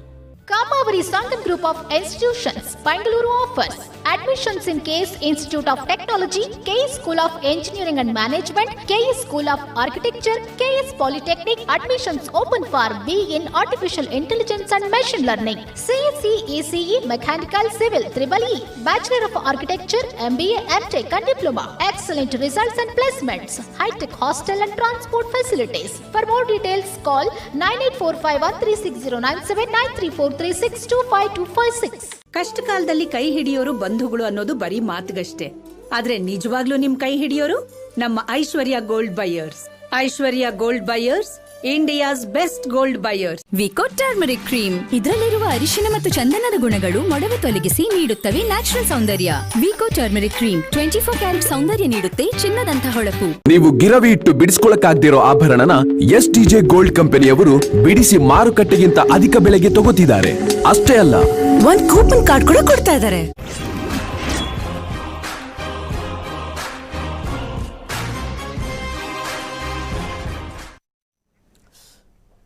Welcome back. ಜನಧನಿಗೆ ಮತ್ತೊಮ್ಮೆ ಸ್ವಾಗತ. ಸ್ನೇಹಿತರೆ, ಎಲ್ಲ ಆಯಾಮಗಳಲ್ಲೂ ಕೂಡ ಯಾವ ರೀತಿ ಕೆಲಸ ಮಾಡಬೇಕಾಗತ್ತೆ ಯಾಕಂತ ಹೇಳಿದ್ರೆ ಫಿಸಿಕಲಿ, ಮೆಂಟಲಿ, ಇಮೋಷ್ನಲಿ, ಸೋಷಿಯಲಿ ಎಲ್ಲ ರೀತಿಯಿಂದಲೂ ಕೂಡ ನಾವು ಎಷ್ಟರ ಮಟ್ಟಿಗೆ ನಾವು ಗುರುತಿಸ್ಕೊಂಡಿರ್ತೇವೆ. ಯಾರೋ ಒಂದು ಜೀವನ ಮನುಷ್ಯ ಅಂದ ತಕ್ಷಣ ಯಾರೋ ಅವ್ರಿಗೊಂದು ಸೆಪ್ರೇಟ್ ಅಂತಲ್ಲ, ಎಲ್ರಿಗೂ ಕೂಡ ಈ ಸಮಾಜದಲ್ಲಿ ಮನುಷ್ಯ ಸಂಘಜೀವಿ ಅಂತ ಹೇಳಿದಾಗ ಎಲ್ರಿಗೂ ಕೂಡ ನಾವು ಕನೆಕ್ಟೆಡ್ ಆಗಿರ್ತೇವೆ. ಹೀಗಾಗಿ ಆ ಇಲಾಖೆಯನ್ನು ಆ ಇಲಾಖೆಯ ವತಿಯಿಂದ ಯಾವ ರೀತಿ ನಿಭಾಯಿಸ್ತಾ ಇದ್ದಾರೆ ಅಧಿಕಾರಿಗಳು, ನಮ್ಮ ಜೀವನ ಸುಗಮವಾಗಬೇಕು, ಸರಳವಾಗಬೇಕು, ಈ ಚಾಲೆಂಜಿಂದ ಹೊರಗೆ ಬರಬೇಕು, ಆರ್ಥಿಕ ಸುಧಾರಣೆಗೂ ಕೂಡ ಒತ್ತು ಕೊಡಬೇಕು, ಆರೋಗ್ಯಕ್ಕೂ ಕೂಡ ಒತ್ತು ಕೊಡಬೇಕು ಅನ್ನೋ ವಿಚಾರವನ್ನು ಬಂದಾಗ ಯಾರು ಕೂಡ ಎಕ್ಸ್ಪೆಕ್ಟ್ ಮಾಡದೇ ಇರುವಂಥ ರೀತಿಯಲ್ಲಿ ಹೊಸ ಚಾಲೆಂಜಸ್ಗಳನ್ನು ತೆಗೆದುಕೊಂಡು ಅದರಲ್ಲಿ ಯಶಸ್ಸು ಕಾಣೋದಿದೆಯಲ್ಲ, ಅದು ನಿಜಕ್ಕೂ ಕೂಡ ನಾವು ಅಪ್ರಿಷಿಯೇಟ್ ಮಾಡಲೇಬೇಕು, ಅದಕ್ಕೊಂದು ಹ್ಯಾಟ್ಸ್ ಆಫ್ ಹೇಳಲೇಬೇಕು. ಕಾರ್ಯಕ್ರಮನ ಮುಂದುವರಿಸೋಣ. ಎಸ್ ಸರ್, ಈಗ ನಾನು ಡಾಕ್ಟರ್ ಸುದರ್ಶನ್ ಅವ್ರನ್ನ ಮಾತನಾಡಲಿಕ್ಕೆ ಇಷ್ಟಪಡ್ತೇನೆ. ಒಬ್ಬರಿಗೆ ಪಾಸಿಟಿವ್ ಇರುತ್ತೆ, ಜೊತೆಲಿರೋರಿಗೆ ನೆಗೆಟಿವ್ ಬಂದಿರುತ್ತೆ, ಇನ್ಯಾರಿಗೋ ಬಂದಾಗ ಪಾಸಿಟಿವ್ ಇರುತ್ತೆ. ಹೇಗಿದು ಮತ್ತು ಯಾಕೆ ಇದು ಏನಾಗುತ್ತೆ, ಯಾರೋ ಒಬ್ಬರು ಎಕ್ಸ್ಪೋಸ್ ಆಗಿ ಅವರು ಅದು ವಲ್ನರಬಲ್ ಇರ್ತಾರೆ, ಅವ್ರಿಗೆ ಇನ್ಫೆಕ್ಷನ್ ಆಗಿ ಅವ್ರಿಗೊಂದು ಸಿಂಪ್ಟಮ್ ಬಂದು ಟೆಸ್ಟ್ ಮಾಡಿಸ್ಕೊಂಡು ಪಾಸಿಟಿವ್ ಆಗಿರ್ತಾರೆ. Yes sir. ಈಗ ಅದೇ ಮನೆಯಲ್ಲಿ ಇನ್ಯಾರೋ ಒಂದಿಬ್ಬರು ಫ್ಯಾಮಿಲಿ ಮೆಂಬರ್ಸು ನೆಗೆಟಿವ್ ಇರ್ತಾರೆ. ಕರೆಕ್ಟ್. ಅಂಥವ್ರಿಗೆ ನಾವು ಹೋಮ್ ಐಸೋಲೇಟ್ ಮಾಡೂ ಬೇರೆಯವರು ಅವರು ಹಾಗೇ ನೆಗೆಟಿವೇ ಇದ್ದುಬಿಟ್ಟಿದ್ದಾರೆ. ಸೊ ಇದು ಹೊಸ ಕಾಯಿಲೆ ಆಗಿರೋದ್ರಿಂದ ಇದು ನಮಗೆ ಗೊತ್ತಿದ್ದಾಗೆ ಯಾರಿಗೆ ಇನ್ಫೆಕ್ಷನ್ ಬರುತ್ತೆ, ಹೇಗೆ ಬರುತ್ತೆ ಅಂತ ಗೊತ್ತಿದೆ. ಬಟ್ ಯಾವಾಗ ಬರುತ್ತೆ, ಎಲ್ಲಿ ಬರುತ್ತೆ ಅನ್ನೋದು ಇನ್ನೂ ಸ್ವಲ್ಪ ಸಮಯ ಬೇಕು. ಸೊ ಈ ಎರಡು ಸಮಯ ಸಿಕ್ಕ ಮೇಲೆ ಆದ್ರೂ ಗೊತ್ತಾಗುತ್ತೆ. ಈಗ ವೆರಿ ಸಿಂಪಲ್ ಏನಂದ್ರೆ, ಈಗ ಗೊತ್ತಲ್ಲ, ಈಗೆಲ್ಲ ಕ್ರೌಡೆಡ್ ಪ್ಲೇಸಸ್ಸು, ಮತ್ತೆ ಈ ಕ್ಲೋಸ್ಡ್ ಸ್ಪೇಸಸ್ಸು, ಮತ್ತೆ ಬಹಳ ಕ್ಲೋಸ್ ಕಾನ್ವರ್ಸೇಷನ್ಸು, ಮತ್ತೆ ಪ್ರಾಪರ್ SOP ಫಾಲೋ, ಮಾಸ್ಕ್ ಹಾಕಿರೋಲ್ಲ ಬಹಳ ಹೊತ್ತು, ಆಮೇಲೆ ಕೈಗಳನ್ನ ಅದೇ ಎಲ್ಲ ಮುಟ್ಟೋದು, ಮತ್ತು ಇತ್ತೀಚೆಗೆ ಈ ಅನ್ಲಾಕ್ ಮಾಡಿದ್ಮೇಲೆ ಕೆಲವರು ನಾನಾ ಥರದ ಸಂಭ್ರಮಗಳನ್ನು ಮಾಡಿದ್ದಾರೆ. ಅದನ್ನೇನು ಅಂತ ನಾನು ಹೇಳೋದಕ್ಕೆ ಇಷ್ಟಪಡೋದಿಲ್ಲ. ಈ ತರ ಆಗಿ ಕೆಲವರು ಪಾಸಿಟಿವ್ ಆಗಿದ್ದಾರೆ, ಜನಪ್ರತಿನಿಧಿಗಿಂತ ಹಿಡಿದು ಜನರು ಕೂಡ ಮಾಡಿದ್ದಾರೆ. ಅದರಲ್ಲಿ ಅನುಮಾನ ಇಲ್ಲ. We have to be frank sir. ಹೌದು ಆಗಿದೆ, ಅದು ಎಲ್ಲರಿಗೂ ನಾವು ನೋಡಿದ್ದೀವಿ, ಕೇಳಿದ್ದೀವಿ, ಕಂಡಿದ್ದೀವಿ. ಸೊ ಇದು ಕೆಲವ್ರಿಗೇನೆ ಯಾಕೆ ಬರ್ತಾ ಇದೆ, ಕೆಲವ್ರಿಗೆ ಯಾಕೆ ಬರ್ತಾ ಇಲ್ಲ ಅದೇ ಫ್ಯಾಮಿಲಿನಲ್ಲಿ ಅನ್ನೋದು ಸ್ವಲ್ಪ ಸಮಯ ಬೇಕು.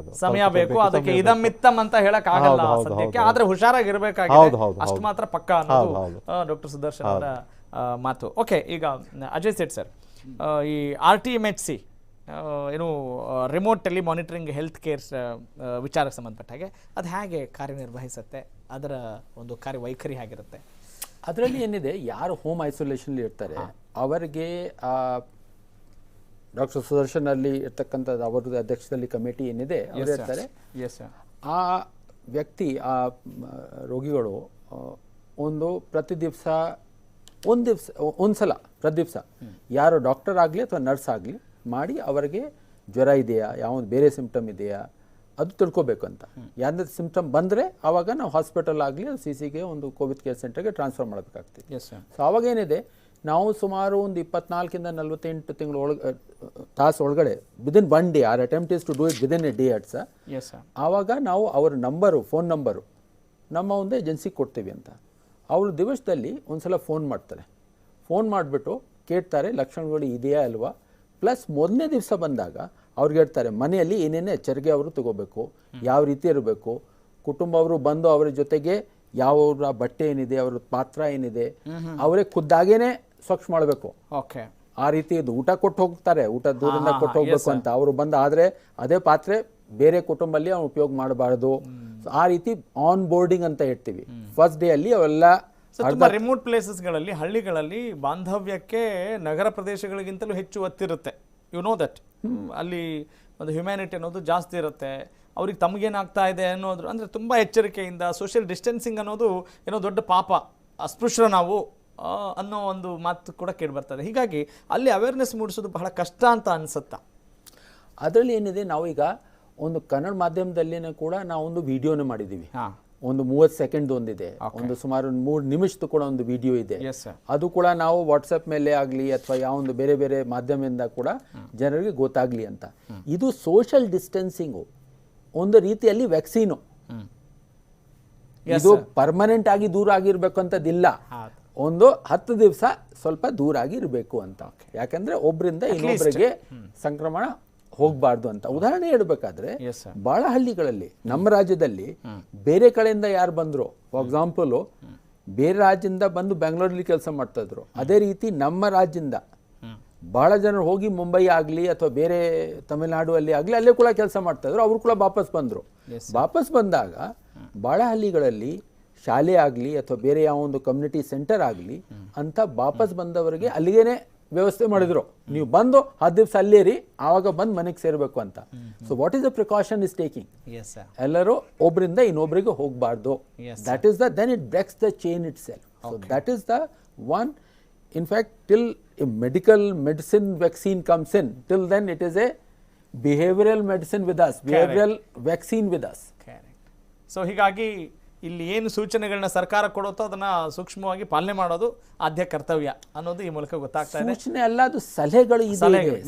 ನಾವು ಎಲ್ಲರೂ is a community has to come forward and the government plays an important role, but it is a okay. ಅಂದ್ರೆ ಎಮರ್ಜೆನ್ಸಿ ಇದ್ದಾಗ ನಿಮ್ಮ ಟೀಮ್ ಹೇಗೆ ಇಲ್ಲಿ ಕಾರ್ಯನಿರ್ವಹಿಸುತ್ತೆ ಅನ್ನೋದ್ರ ಬಗ್ಗೆ ಕೂಡ ನಾನು ನಿಮ್ಮಿಂದ ಮಾಹಿತಿಯನ್ನು ಪಡಿಬೇಕು, ಜನರಿಗೆ ಅದನ್ನು ತಿಳಿಸ್ಕೊಳ್ಬೇಕು.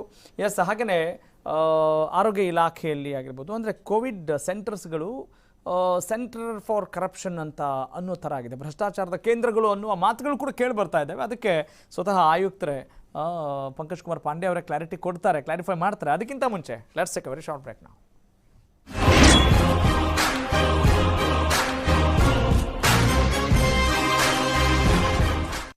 Kammavari Sangam Group of Institutions, Bengaluru offers admission in KS Institute of Technology, KS School of Engineering and Management, KS School of Architecture, KS Polytechnic. Admissions open for BE in Artificial Intelligence and Machine Learning, CSE, ECE, Mechanical, Civil, EEE, Bachelor of Architecture, MBA, MTech and Diploma. Excellent results and placements. High-tech hostel and transport facilities. Call 9845136097 or 9343625256. ಮೊದಲು ಹಲ್ಲಿನ ಸ್ವಚ್ಛತೆ, ನಂತರ ಒಸಡಿನ massage. ಮರೆಯಬೇಡಿ, ಬಲಶಾಲಿ ಒಸಡು, ಶಕ್ತಿಯುತ ಹಲ್ಲು, ಇದುವೇ ವಿಕೋದ ಗುರುತು. ಒಡವೆಯನ್ನ ಬೇರೆ ಎಲ್ಲಾದ್ರೂ ಅಡ ಇಟ್ಟಿದ್ದೀರಾ? ವೇಸ್ಟ್ ಆಗಿ ಬಡ್ಡಿ ಕಟ್ತಾ ಇದ್ದೀರಾ? ಡೋಂಟ್ ವರಿ, ಅಟಿಕಾ ಗೋಲ್ಡ್ ಕಂಪನಿಗೆ ಬನ್ನಿ. ನಿಮ್ಮ ಒಡವೆಯನ್ನು ಬಿಡಿಸಿ ಬೆಸ್ಟ್ ರೇಟ್ಗೆ ತಗೊಂಡು ಡಿಫರೆನ್ಸ್ ಅಮೌಂಟ್ ನ ಕೊಟ್ಬಿಡ್ತಾರೆ. ಇನ್ಮೇಲೆ no worries. Attica Gold Company. Call 8880-300-300.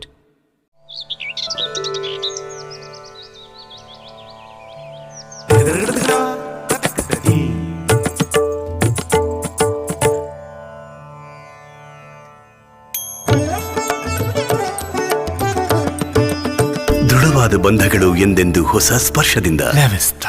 ನೀವು ಗಿರವಿ ಇಟ್ಟು ಬಿಡಿಸ್ಕೊಳಕ್ಕಾಗ್ದಿರೋ ಆಭರಣನ STJ ಗೋಲ್ಡ್ ಕಂಪನಿಯವರು ಬಿಡಿಸಿ ಮಾರುಕಟ್ಟೆಗಿಂತ ಅಧಿಕ ಬೆಲೆಗೆ ತಗೋತಿದ್ದಾರೆ. ಅಷ್ಟೇ ಅಲ್ಲ, ಒಂದ್ ಕೂಪನ್ ಕಾರ್ಡ್ ಕೂಡ ಕೊಡ್ತಾ ಇದ್ದಾರೆ.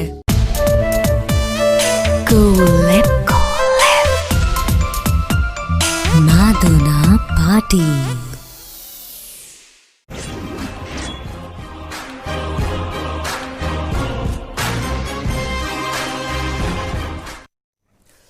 Welcome back. ಜನಧನಿಗೆ ಮತ್ತೊಮ್ಮೆ ಸ್ವಾಗತ. ಈಗಾಗಲೇ ಸರ್ಕಾರಿ ಹಿರಿಯ ಅಧಿಕಾರಿಗಳ ಜೊತೆ ನಾವು ಮಾತನಾಡ್ತಾ ಇದ್ವಿ. ಒಂದಿಷ್ಟು ಗೊಂದಲಗಳನ್ನು ಪರಿಹಾರ ಮಾಡಿಕೊಳ್ಳುವ ನಿಟ್ಟಿನಲ್ಲಿ ಅವರಿಂದ ಮಾಹಿತಿಯನ್ನು ಕೂಡ ನಾವು ಪಡಿತಾ ಇದ್ದೇವೆ. ಎಸ್, ಈಗ ಆರೋಗ್ಯ ಇಲಾಖೆಯ ಆರೋಗ್ಯ ಮತ್ತು ಕುಟುಂಬ ಕಲ್ಯಾಣ ಇಲಾಖೆಯ ಆಯುಕ್ತರಾಗಿರುವಂಥ ಪಂಕಜ್ ಕುಮಾರ್ ಪಾಂಡೆ ಅವ್ರನ್ನ ನಾವು ಮಾತನಾಡ್ಸೋಣ.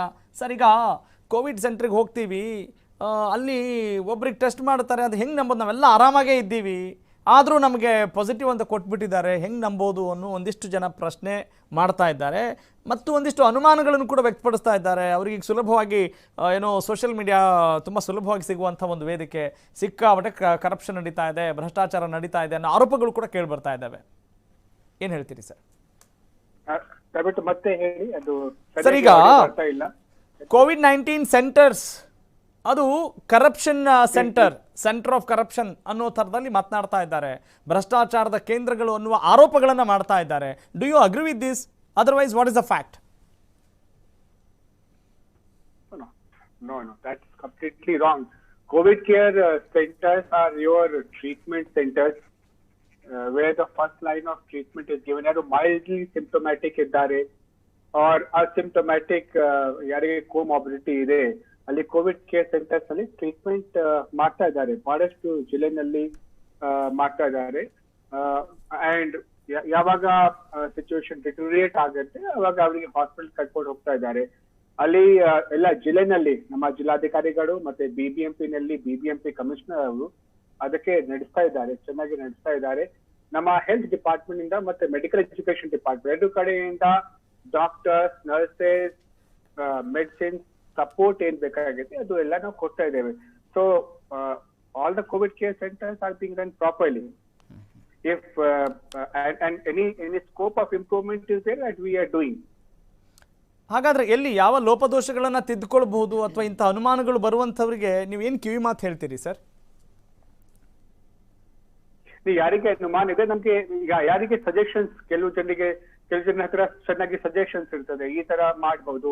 ಉದಾಹರಣೆಗಾಗಿ ಈಗ ಕೋವಿಡ್ ಕೇರ್ ಸೆಂಟರ್ ನಲ್ಲಿ ನಮ್ಮ ಪೇಷಂಟ್ಸ್ ಇರ್ತಾರೆ, they want to talk to their family, ಅಥವಾ ನಮ್ಮ ಮೆಂಟಲ್ ಹೆಲ್ತ್ ಸಂಬಂಧಪಟ್ಟ ಅವರಿಗೆ ಸೆಷನ್ಸ್ ಕೊಡ್ಬೇಕು. ಆ ತರ ನಾವು ಹೊಸದಾಗಿ ಕೆಲವು ಸ್ಟಾರ್ಟ್ ಕೂಡ ಮಾಡಿದ್ದೇವೆ.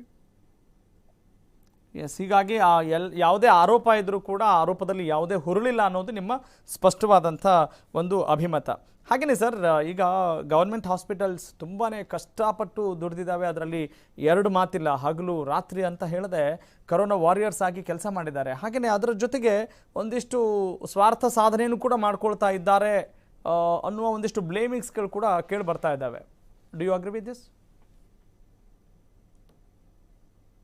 ಏನ್ ಬ್ಲೇಮ್ಸ್ ಬರ್ತಾ ಇದೆ ಅಂದ್ರೆ ಇಲ್ಲಿ ಎಷ್ಟು ಈಗ ಒಂದಿಷ್ಟು ನೆಗ್ಲಿಜೆನ್ಸಿ ಕಾಣ್ತಾ ಇದೆ. ಆರಂಭದಲ್ಲಿ ಎಲ್ಲರನ್ನೂ ಹುಡುಕಿ ಇಲ್ಲಿ ಕೋವಿಡ್ ಟೆಸ್ಟ್ ಆಗಬೇಕು ಅಂತ ಹೇಳ್ತಾ ಇದ್ರು, ಆದರೆ ಈಗ ಅಂತಹ ಒಂದು ಕಾಳಜಿ ಕಾಣ್ತಾ ಇಲ್ಲ, ಆ ಕಾಳಜಿ ಕಡಿಮೆ ಆಗ್ತಾ ಇದೆ, ಮುತುವರ್ಜಿ ಕಡಿಮೆ ಆಗ್ತಾ ಇದೆ ಅನ್ನೋ ಆರೋಪ ಕೇಳಿ ಬರ್ತಾ ಇದೆ. ಇಲ್ಲ, all of them are working with all dedication. ನಮ್ಮ ಎಲ್ಲ doctors, nurses, paramedics, not only health department, it is a battle to be fought by all the departments, society together. ಮತ್ತೆ ಅವರು ಎಲ್ಲ ಚೆನ್ನಾಗಿ ಕೆಲಸ ಮಾಡ್ತಾ ಇದ್ದಾರೆ. and I think there is no let down in terms of effort from the department, from the health department. Sir, ಹಾಗೇನೆ ಈಗ ಒಂದನ್ನು ನೋಡಬೇಕು, ಕೆಲ ಡಾಕ್ಟರ್ಸ್ಗಳು ಕೂಡ ಅಸಹಾಯಕ ಸ್ಥಿತಿಯಲ್ಲಿದ್ದರು, ನಮ್ಮನ್ನು ಹಾಸ್ಪಿಟ್ಲಲ್ಲಿ ಟ್ರೀಟ್ ಮಾಡ್ತಾ ಇಲ್ಲ. ಆರೋಗ್ಯ ಅಧಿಕಾರಿಗಳು ಕೂಡ ಅವರ ಇತ್ತೀಚೆಗೆ ಒಂದಿಷ್ಟು ನ್ಯೂಸ್ ಕೂಡ ಆಗಿದ್ದನ್ನು ನೀವು ಗಮನಿಸಿರ್ತೀರಿ. I don't want to name them. ಅಂಥ ಸಂದರ್ಭದಲ್ಲಿ ಖಾಸಗಿ ಆಸ್ಪತ್ರೆಗಳು ನಡೆದುಕೊಂಡಂಥ ರೀತಿ ಬಗ್ಗೆ ಅಥವಾ ಅದರ ಒಂದು ಕಾರ್ಯವೈಖರಿ ಬಗ್ಗೆ ನೀವೇನು ಕಿವಿ ಮಾತು ಹೇಳೋಕೆ ಇಷ್ಟಪಡ್ತೀರಿ? ಖಾಸಗಿ ಆಸ್ಪತ್ರೆಯಲ್ಲಿ ಹೇಗೆ ಟ್ರೀಟ್ಮೆಂಟ್ ಮಾಡ್ತಾ ಇದ್ದಾರೆ ಅದರ ಬಗ್ಗೆ ತಾವು ಕೇಳ್ತಾ ಇದ್ದೀರಾ? Yes sir. ಅಂದರೆ ಮೊದಲಿಗೆ ಅಕ್ಸೆಪ್ಟ್ ಮಾಡಲ್ಲ, ಒಂದಿಷ್ಟು ಸೆಲೆಬ್ರಿಟೀಸ್ಗಳು ಕೂಡ ಅದರ ವಿರುದ್ಧ ಧ್ವನಿ ಎತ್ತಿದ್ರು, ನಿಮಗೆ ಗೊತ್ತಿದೆ ಅಂತ ಅನ್ಕೊಳ್ತೀನಿ ಸರ್. ಈಗ ಖಾಸಗಿ ಆಸ್ಪತ್ರೆನಲ್ಲಿ ಸಪೋಸ್ ಪೇಷಂಟ್ಸ್ಗೆ ಅಡ್ಮಿಟ್ ಮಾಡ್ತಾ ಇಲ್ಲ, ಈ ತರ ಏನಾದ್ರೂ ಕಂಪ್ಲೇಂಟ್ಸ್ ಇರುವಾಗ ನಾವು ಈಗ ಹೆಲ್ಪ್ ಲೈನ್ ನಂಬರ್ ಕೊಟ್ಟಿದ್ದೇವೆ.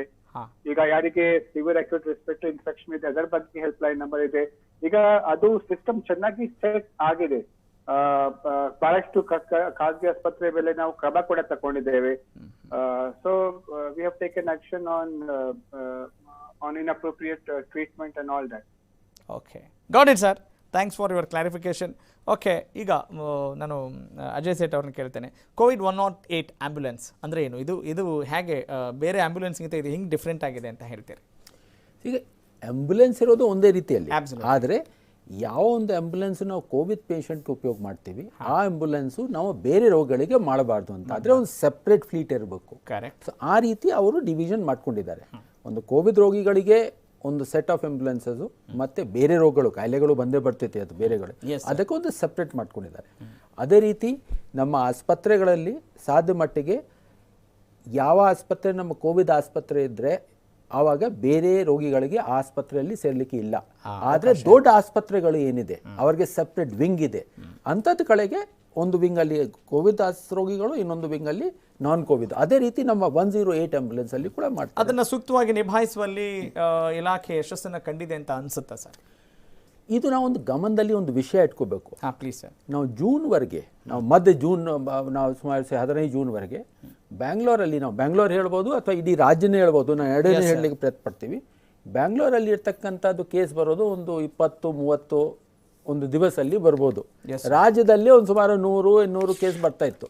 ಇವತ್ತಿನ ತಾರೀಕಲ್ಲಿ ನಮ್ಮ ಬ್ಯಾಂಗ್ಳೂರಲ್ಲಿ ಮಾತ್ರ 2000-2500 ಒಂದು ದಿವಸದಲ್ಲಿ ಬರ್ತಕ್ಕಂಥ ಇರೋದು. ಅರ್ಥ ಏನಾಯಿತು? 100 ಪಟ್ಟು, 25ರಿಂದ 2500. ಅದೇ ರೀತಿ ನಮ್ಮ ರಾಜ್ಯದಲ್ಲಿ 100 ಕೇಸ್ ಬರ್ತಾ ಇದ್ರು, ಈಗ ಅದು ಸುಮಾರು 6000-7000 ಆ ರೇಂಜಲ್ಲಿ ಹೋಗ್ತಾ ಇದೆ ಅಂತ. ಈಗ ಯಾವ ಸಿಸ್ಟಮ್ ಇರಲಿ ಅದರದ್ದು ಕೆಪಾಸಿಟಿ 100 ಟೈಮ್ಸ್ ಯಾವ ಕೆಪಾಸಿಟಿ ಇರಲ್ಲ, ಎಷ್ಟೊಂದು ರಿಸರ್ವ್ ಇರಬೇಕು ಅಂತ. ಆದರೆ ಇದು ಸಂಕ್ರಮಣ ಜಾಸ್ತಿ ಇದ್ದಾಗ ಸರ್ಕಾರಿ ಸಂಸ್ಥೆಗಳಾಗಲಿ ಸರ್ಕಾರಿ ಆಸ್ಪತ್ರೆ ಆಗಲಿ ಪ್ಲಾನಿಂಗ್ ಮಾಡಿದ್ರು, ರೆಡಿನೆಸ್ ಕೂಡ ಮಾಡಿದ್ರು, ಪ್ರಿಪ್ರೇಷನ್ ಕೂಡ ಮಾಡಿದ್ರು. ಆದರೆ ಎಲ್ಲ ಪ್ರಿಪ್ರೇಷನ್ ಮಾಡೋದು ಸ್ಟಾರ್ಟಿಂಗ್ ಟೈಮ್ ಬೇಕಲ್ವಾ? ಅದಕ್ಕೋಸ್ಕರ ಅದೇ ರೀತಿ ಖಾಸಗಿ ಸಂಸ್ಥೆಯಲ್ಲಿ ಖಾಸಗಿ ಆಸ್ಪತ್ರೆಗಳು ಏನಿದ್ದಾರೆ ಅಲ್ಲಿ ಕೂಡ ಸಿಬ್ಬಂದಿಗಳು ಅವರು ಕೂಡ ರೆಡಿ ಆಗಬೇಕು ಅಂತ. ಸೊ ದೇವರ್ ಸಮ್ ಸ್ಟಾರ್ಟಿಂಗ್ ಕೋವಿಡ್ ಪೇಷಂಟ್ಸ್ಗಳಿಗೆ ಸರಿಯಾದಂಥ ಚಿಕಿತ್ಸೆ ಸಿಗ್ತಾ ಇಲ್ಲ, ಅದರಿಂದ ಕೂಡ ಮೃತಪಟ್ಟಂಥವರು ಬೆಳಕಿಗೆ ಬರಲಿಲ್ಲ. ಬರೀ ಕೋವಿಡ್ ವಿಚಾರವಾಗಿ ಗಮನ ಹರಿಸ್ತಾ ಇದ್ದಾರೆ, ಅದನ್ನು ಸೂಕ್ತವಾಗಿ ಗಮನ ಹರಿಸಿಲ್ಲ ಅನ್ನುವ ಕಂಪ್ಲೇಂಟ್ಸ್ಗಳು ಬರ್ತಾ ಇದ್ವು. ನಮ್ಮ ಕಾರ್ಯಕ್ರಮದಲ್ಲಿ ಕಾಲ್ ಮಾಡಿ ಹೇಳ್ತಾ ಇದ್ರು.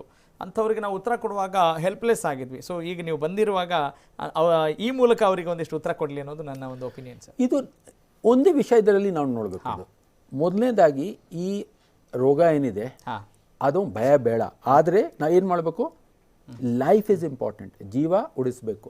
ಸೊ ನಮ್ಮಲ್ಲಿ 1% ಇದೆ 2% ಇದೆ ಅಂಕಿಅಂಶಗಳದ್ದು ವಿಷಯ ಅಲ್ಲ, ಪ್ರತಿಯೊಬ್ಬ ಜೀವ ಮುಖ್ಯ, ಅದಕ್ಕೆ ಒಂದು ಇಸ್ ಇಂಪಾರ್ಟೆಂಟ್.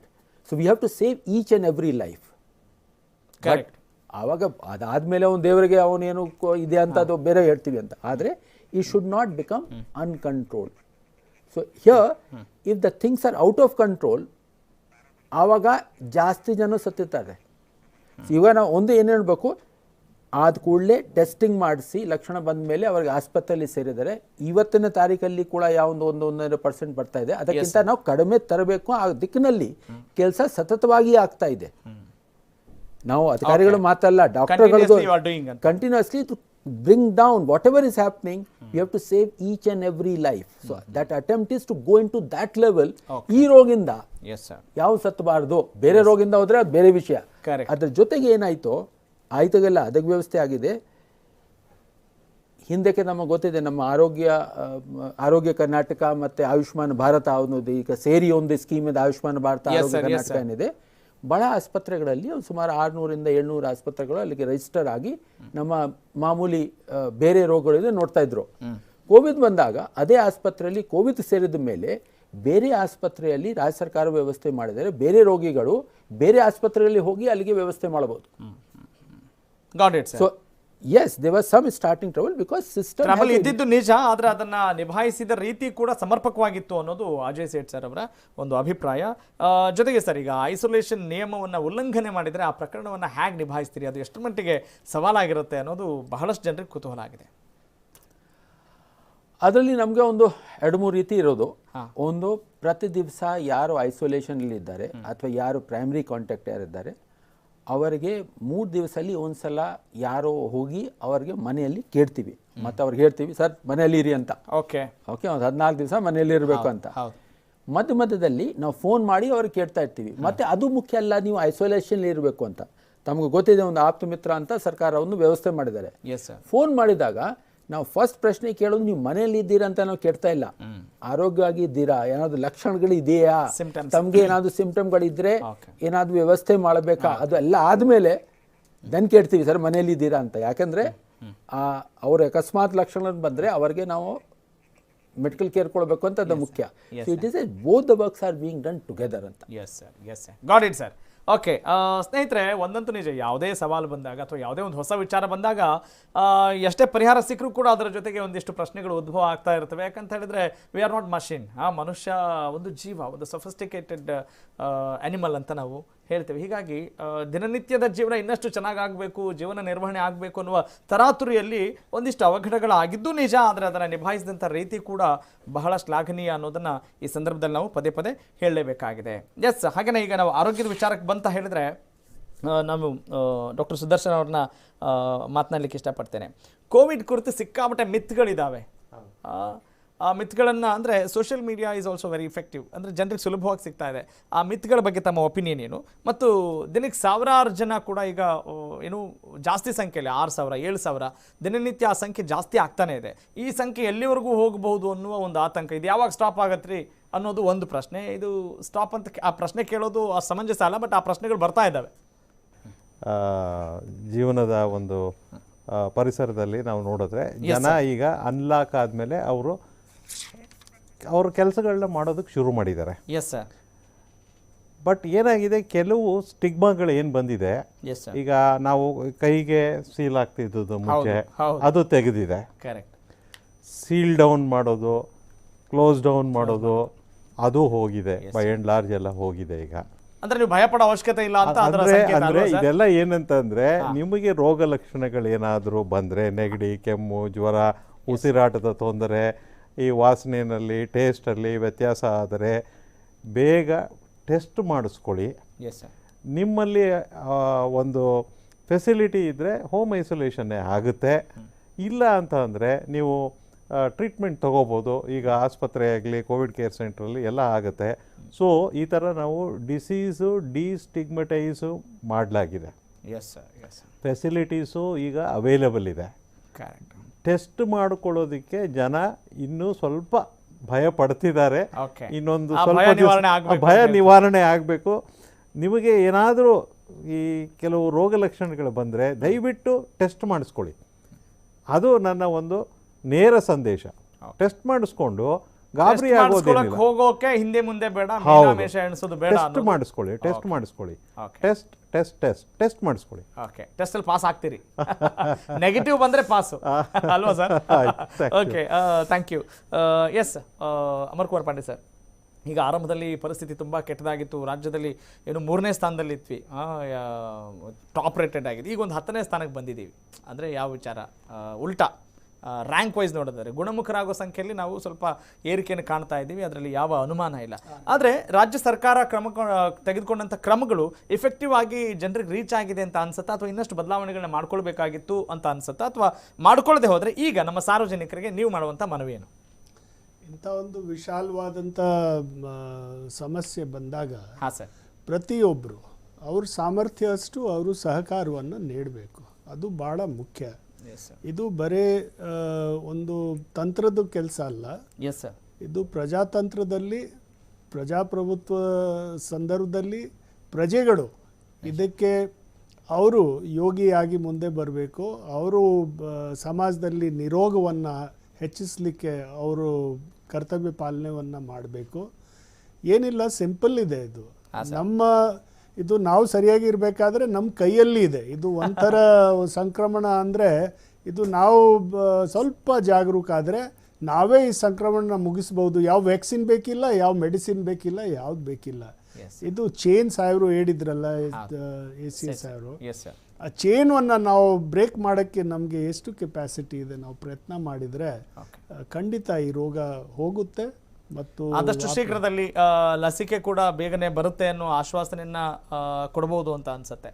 ಅದು ಹೇಳಕ್ ಬರೋದಿಲ್ಲ, ಅದು ಡಾಕ್ಟರ್ ಸಾಹೇಬ್ ಹೇಳಬೇಕು. ಅದು ಕರೆಕ್ಟ್. ಬಟ್ ಇದು ಜನರು ಇದ್ರ ಬಗ್ಗೆ ಸ್ವಲ್ಪ ಜಾಗರೂಕ ಆಗಿ ಅವ್ರ ಕರ್ತವ್ಯವನ್ನು ನಿರ್ವಹಿಸಿದ್ರೆ ಆ ಚೇನ್ವನ್ನು ಬ್ರೇಕ್ ಮಾಡ್ಬೋದು ಮತ್ತು ಈ ಸಂಕ್ರಮಣವನ್ನು ಇದರಿಂದ ನಾವು ನಮ್ಮ ಜನರನ್ನ ರಕ್ಷಣೆಯನ್ನು ಓಕೆ, ಅವರ ಸಹಕಾರ ಕೂಡ ನಿಮ್ಗೆ ಅತ್ಯಗತ್ಯ ಅನ್ನೋದನ್ನ ನೀವು ಹೇಳ್ತಾ ಇದ್ರಿ. Thank you very much sir.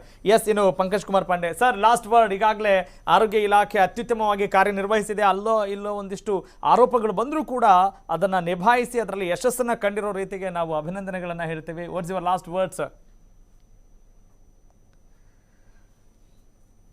I think jointly with the effort of everyone, yes, we should be able to defeat COVID.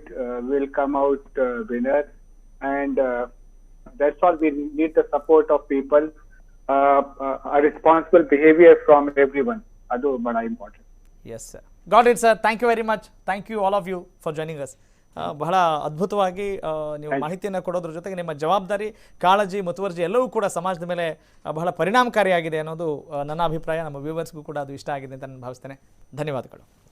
Okay ಸ್ನೇಹಿತರೆ, ಎಲ್ಲ ಇಲಾಖೆಗಳು ಕೂಡ ಸಮಾಜ ಅಂತ ಹೇಳಿದ ತಕ್ಷಣ ಮನುಷ್ಯ ಸಂಘಜೀವಿ ಅಂತ ಯಾವ ರೀತಿ ಹೇಳ್ತೀವಿ, ಆರೋಗ್ಯ ಇಲಾಖೆ, ಪೊಲೀಸ್ ಇಲಾಖೆ, ಎಲ್ಲ ಡಿಪಾರ್ಟ್ಮೆಂಟ್ ಅವರು ಕೂಡ ತುಂಬಾ ಜವಾಬ್ದಾರಿಯಿಂದ ಕಾರ್ಯನಿರ್ವಹಿಸ್ತಾ ಇದ್ದಾರೆ ಅನ್ನೋದು ಈ ಮೂಲಕ ನಮಗೆ ಗೊತ್ತಾಗ್ತಾ ಇದೆ. ಆದಷ್ಟು ಅವರ ಸೂಚನೆಯನ್ನು, ಅವರ ಕೆಲಸವನ್ನು ಮತ್ತಷ್ಟು ಸುಲಭವಾಗಿ ಮಾಡಬೇಕು ಅಂತ ಹೇಳಿದ್ರೆ ನಾವು SMS ಫಾಲೋ ಮಾಡಬೇಕು. Yes, you know that.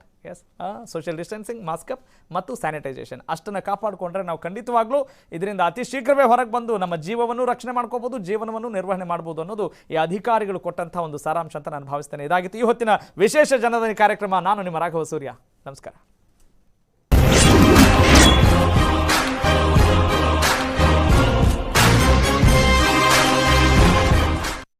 ಈ ಕಾರ್ಯಕ್ರಮದ ಪ್ರಾಯೋಜಕರು ಪ್ರೆಸ್ಟೀಜ್ ಗ್ರೂಪ್.